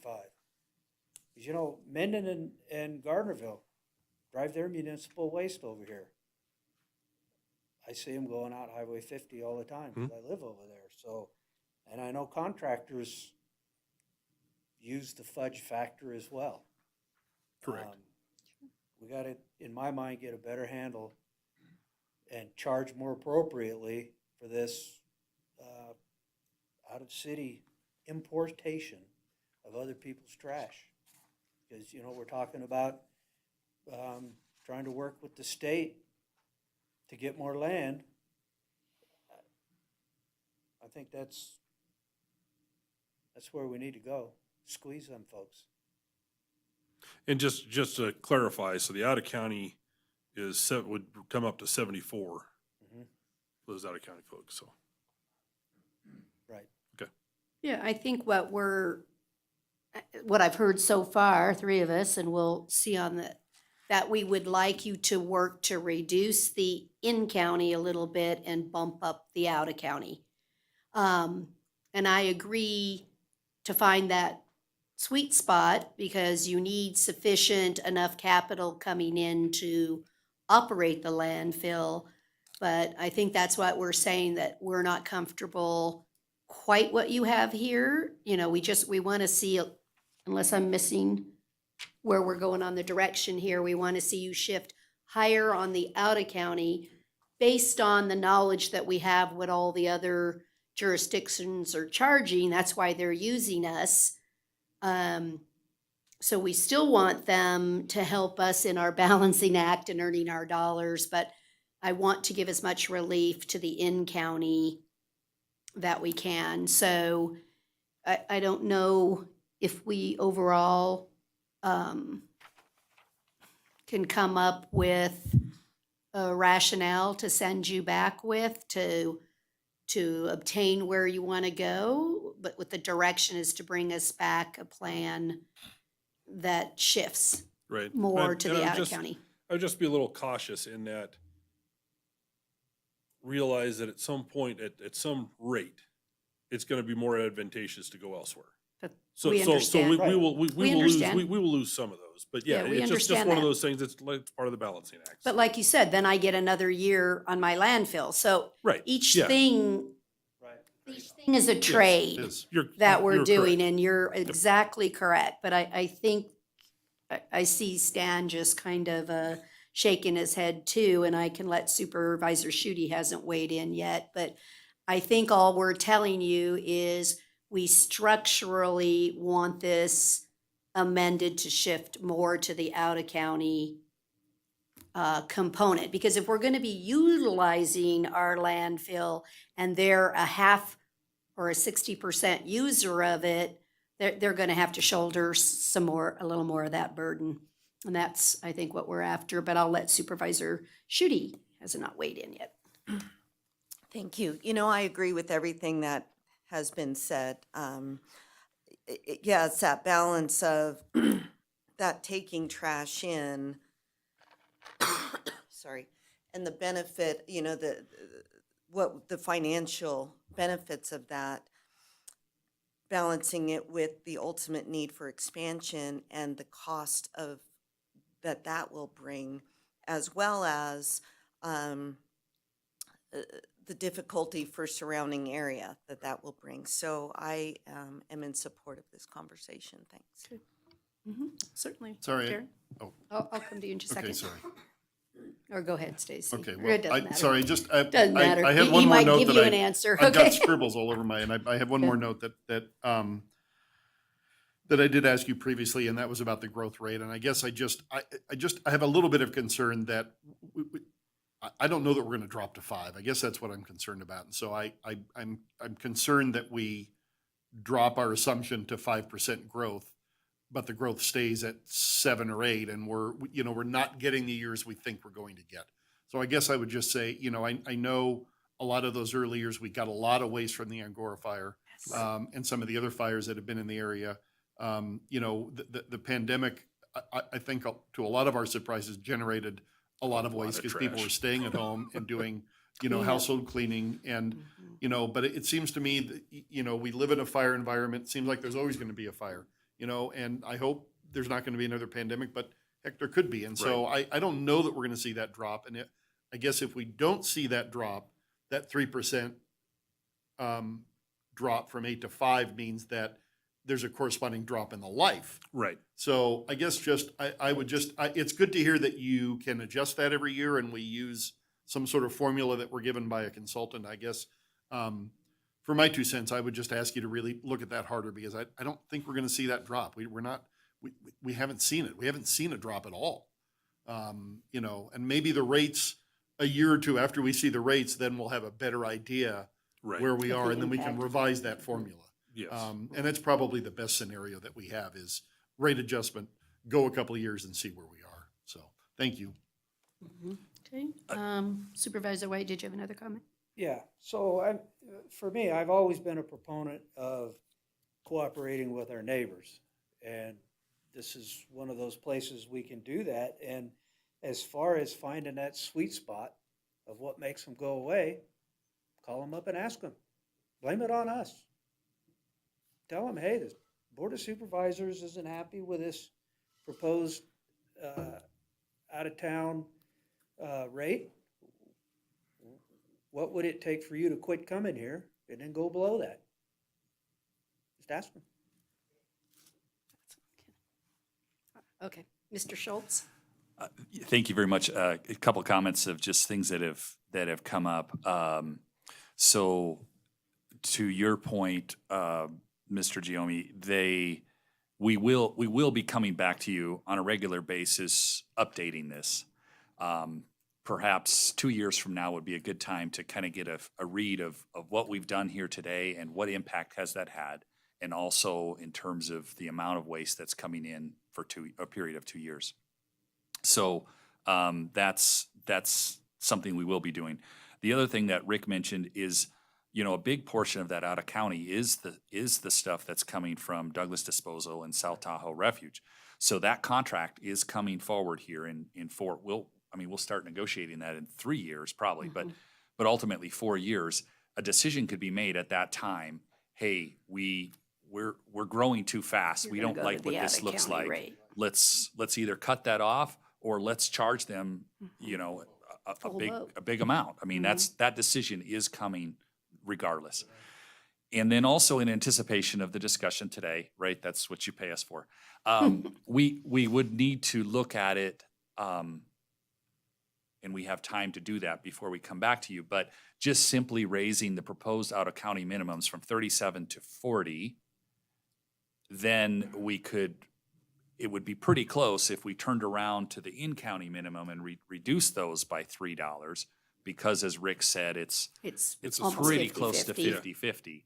So the money gained matches the money lost. Right. That's something that we can't speak exactly today, but in anticipation of this coming forward, that's a kind of something that we feel pretty comfortable that right here today, that's going to get us where we want it to be. That's great. Well, I'm just indicating to you that's really all I'm going to be able to support. I just know that while we look at each rate or each activity that we do in this city independently, it isn't independent to the residents that live here. Oh, yeah. Right? So they're experiencing all the fee increases in their own going to the grocery store, going to the gas station. And I want them all to know the city experiences that same inflation rates. And that's what our problem is, right? All of our chemicals, all of our supplies are escalating in that same rate. So whatever we can do, I think, as a board to minimize the amount of increase that has to be experienced from their governmental services, I want to try to do that. Because again, I don't want to say we're crushing people in the cumulatives. So I think it is our job to just absolutely do the best we can. So if you can reverse the increase to the out of county, and again, we're still way below Right. the other out of county. And then you also in this proposal was discussing having an automatic increase. I don't think I'm ready to support that yet. I think you're on the right, again, mission, but we have contracts that will be coming up with Douglas Disposal. And I think I want to see what happens in these 2 years. Did we get the percentages right? Did we guess? Did our out-of-county rate drop? So I just don't think I'm prepared yet to give you the automatic escalators, because I think I want to see how did we do with this decision? That will then give us the path, right? You'll have 2 years to say, okay, what did we get right? What did we get wrong? And then when we're adjusting for the contract with Douglas Disposal, we can look at this issue for how do we want to incrementally deal with increases? That's for me. Is that a good direction? Is that sufficient? We were for here to staff give you to go things in? to talk about, so. To yeah. where you're going? Okay, then I'm gonna open this up for some public comment. Mr. French? Wow, I got up too fast. Thank you, Mayor. Denny French for the record. I'm getting better at that. I'm in a situation that I have a waiver. I have to go up at least once a month and then provide at the end of a certain term Right. all of the receipts. From the franchise. Exactly. Right. from the I was curbside. against having any mandatory trash pickup. I did listen to your considerations about illegal dumping in retails and in off-road spaces. Okay, to make this very short, I put 2 bags. I mean, seriously, I don't measure on the scale when I go up. I go up once a month and I maybe have 2 trash bags of trash. I would like to have my responsibility understood. I am very responsible. I am very community-minded. Appropriate disposal is my thing. I don't litter. I don't drop even my gum anywhere if I'm chewing. I'm very careful, but I'm being held to a once-a-month deal when I don't even have enough trash to fill a quarter of one of those larger trash bins. I was up at Empire Cemetery just recently and saw the expansion of the containers that they have stacked up in anticipation for the growth, and the expansion that they did on the graded side of the cemetery. And it looks to me like they're preparing for a huge change in their needs as far as space and capacity for equipment and for dumping vehicles and trash cans and such. It reminds me that when I was in Carpinteria, I was part of a team of the crew on a city. I worked for the city at Carpinteria. We put those containers, the small ones that they're rolling household type things together, hundreds of them. We had to figure out ways to do it because they didn't send us tools. So we used the axles to help us get the lids popped in. We used the axles to help us get the tires on correctly, or the wheels. It was laborious. It was tough work. We all took turns at it. My thing is, I'd like to know if I could just do my weight thing maybe every 3 months, when it would even add up to a scale weight, instead of every month, even though, it just seems so inappropriate for me to waste the gasoline, to make the traffic, to pollute the air, to get up there with 2 bags of hardly nothing. And so if it is a place where I could drop it in the bin, I'd also like to suggest that since they took away the recycling, I have to take that somewhere else. So that adds to my expenses to try to do the proper deeds, and I would like those things to be considered in this. I don't mind paying $12 for one thing, but allow me to go up when I have a load. Mr. French, right now, Thank we you. cannot do that because we have a contract. So we Well, have to wait until, I'm You just have the letting you know. contract, and by complying, I have a contract. I know. Thank you. I'm just letting you know that it can't be part of this discussion. Well, I felt it should be because- I know. involved. I know. Thank I you. just wanted to respond to you. That's on a contractual. But you did bring up waste management, opening that over for me, as far as it's being brought up. So that's my contention there. Thank you. Thank you. Okay. Any further public comment? Okay, you have sufficient direction? Think so? Do you need something else? Uh-oh, maybe not. If I It's may, just I- on the record discussion. Yeah, I'm This is just coming back. curious if the next time it comes back, if you guys are prepared to look at a first reading of an ordinance. Yes? Okay. Yes? Okay. Okay. Yep, okay. So we'll move, Adam, then we'll move forward with the business impact statement. And Oh, our yes. Okay. Okay. Then we're now on to agenda item. Did you have further clarification? No, we just did as discussed on the record, right? We'll move on to agenda number 19, our non-action items. City manager, is there any updates? I just want to remind everybody at the next meeting, we'll have the Board of Health, and we'll also have the audit presentation, and it looks to be filling up quite a bit. I'm not sure it would go through the afternoon, but I just wanted to remind Don't count on a short one. Right. Heck, I've been trying, but I can't figure out how to move enough, so, okay, thank you. Just as a reminder, we have our Christmas tree lighting tomorrow. Come on out and share a Christmas poem with me. I'm gonna do that. Should be super exciting, so I look forward to that. At the Capitol at 5:30. It's gonna be a good time. And we're just not gonna have any bad weather during our 2.5 hours of outdoor. Come on, go with me on this. Go with this. And then Okay. everything's at the plaza, right? Santa- Afterwards Yeah, is, yes. well, some of it is the fire truck is at City Hall, right? Yes, it's Main Street. Main Street is closed, like Right. from Robinson to Fifth, so all in there. Right, okay. No, The tree's gone. the tree, yeah, we couldn't do it because there is no Blew tree. down. Couple, was it been 2 years, had it been? Yeah. Or more? Or Yeah, three. that tree went away. Yeah. Yeah, There you you go. probably should. Okay, anybody else? Okay, then we'll move to final public comment. Just for the record, there's no closed meeting. Is there any final public comment? Thank you, Mayor. Denny French, Carson City, Nevada. My concerns about several things that were brought up today, of course, I have to relate to that with waste management in person. If that can be changed, I'd really like that. But I also like to say that it is good to have these experiences. What I heard today about waste management from,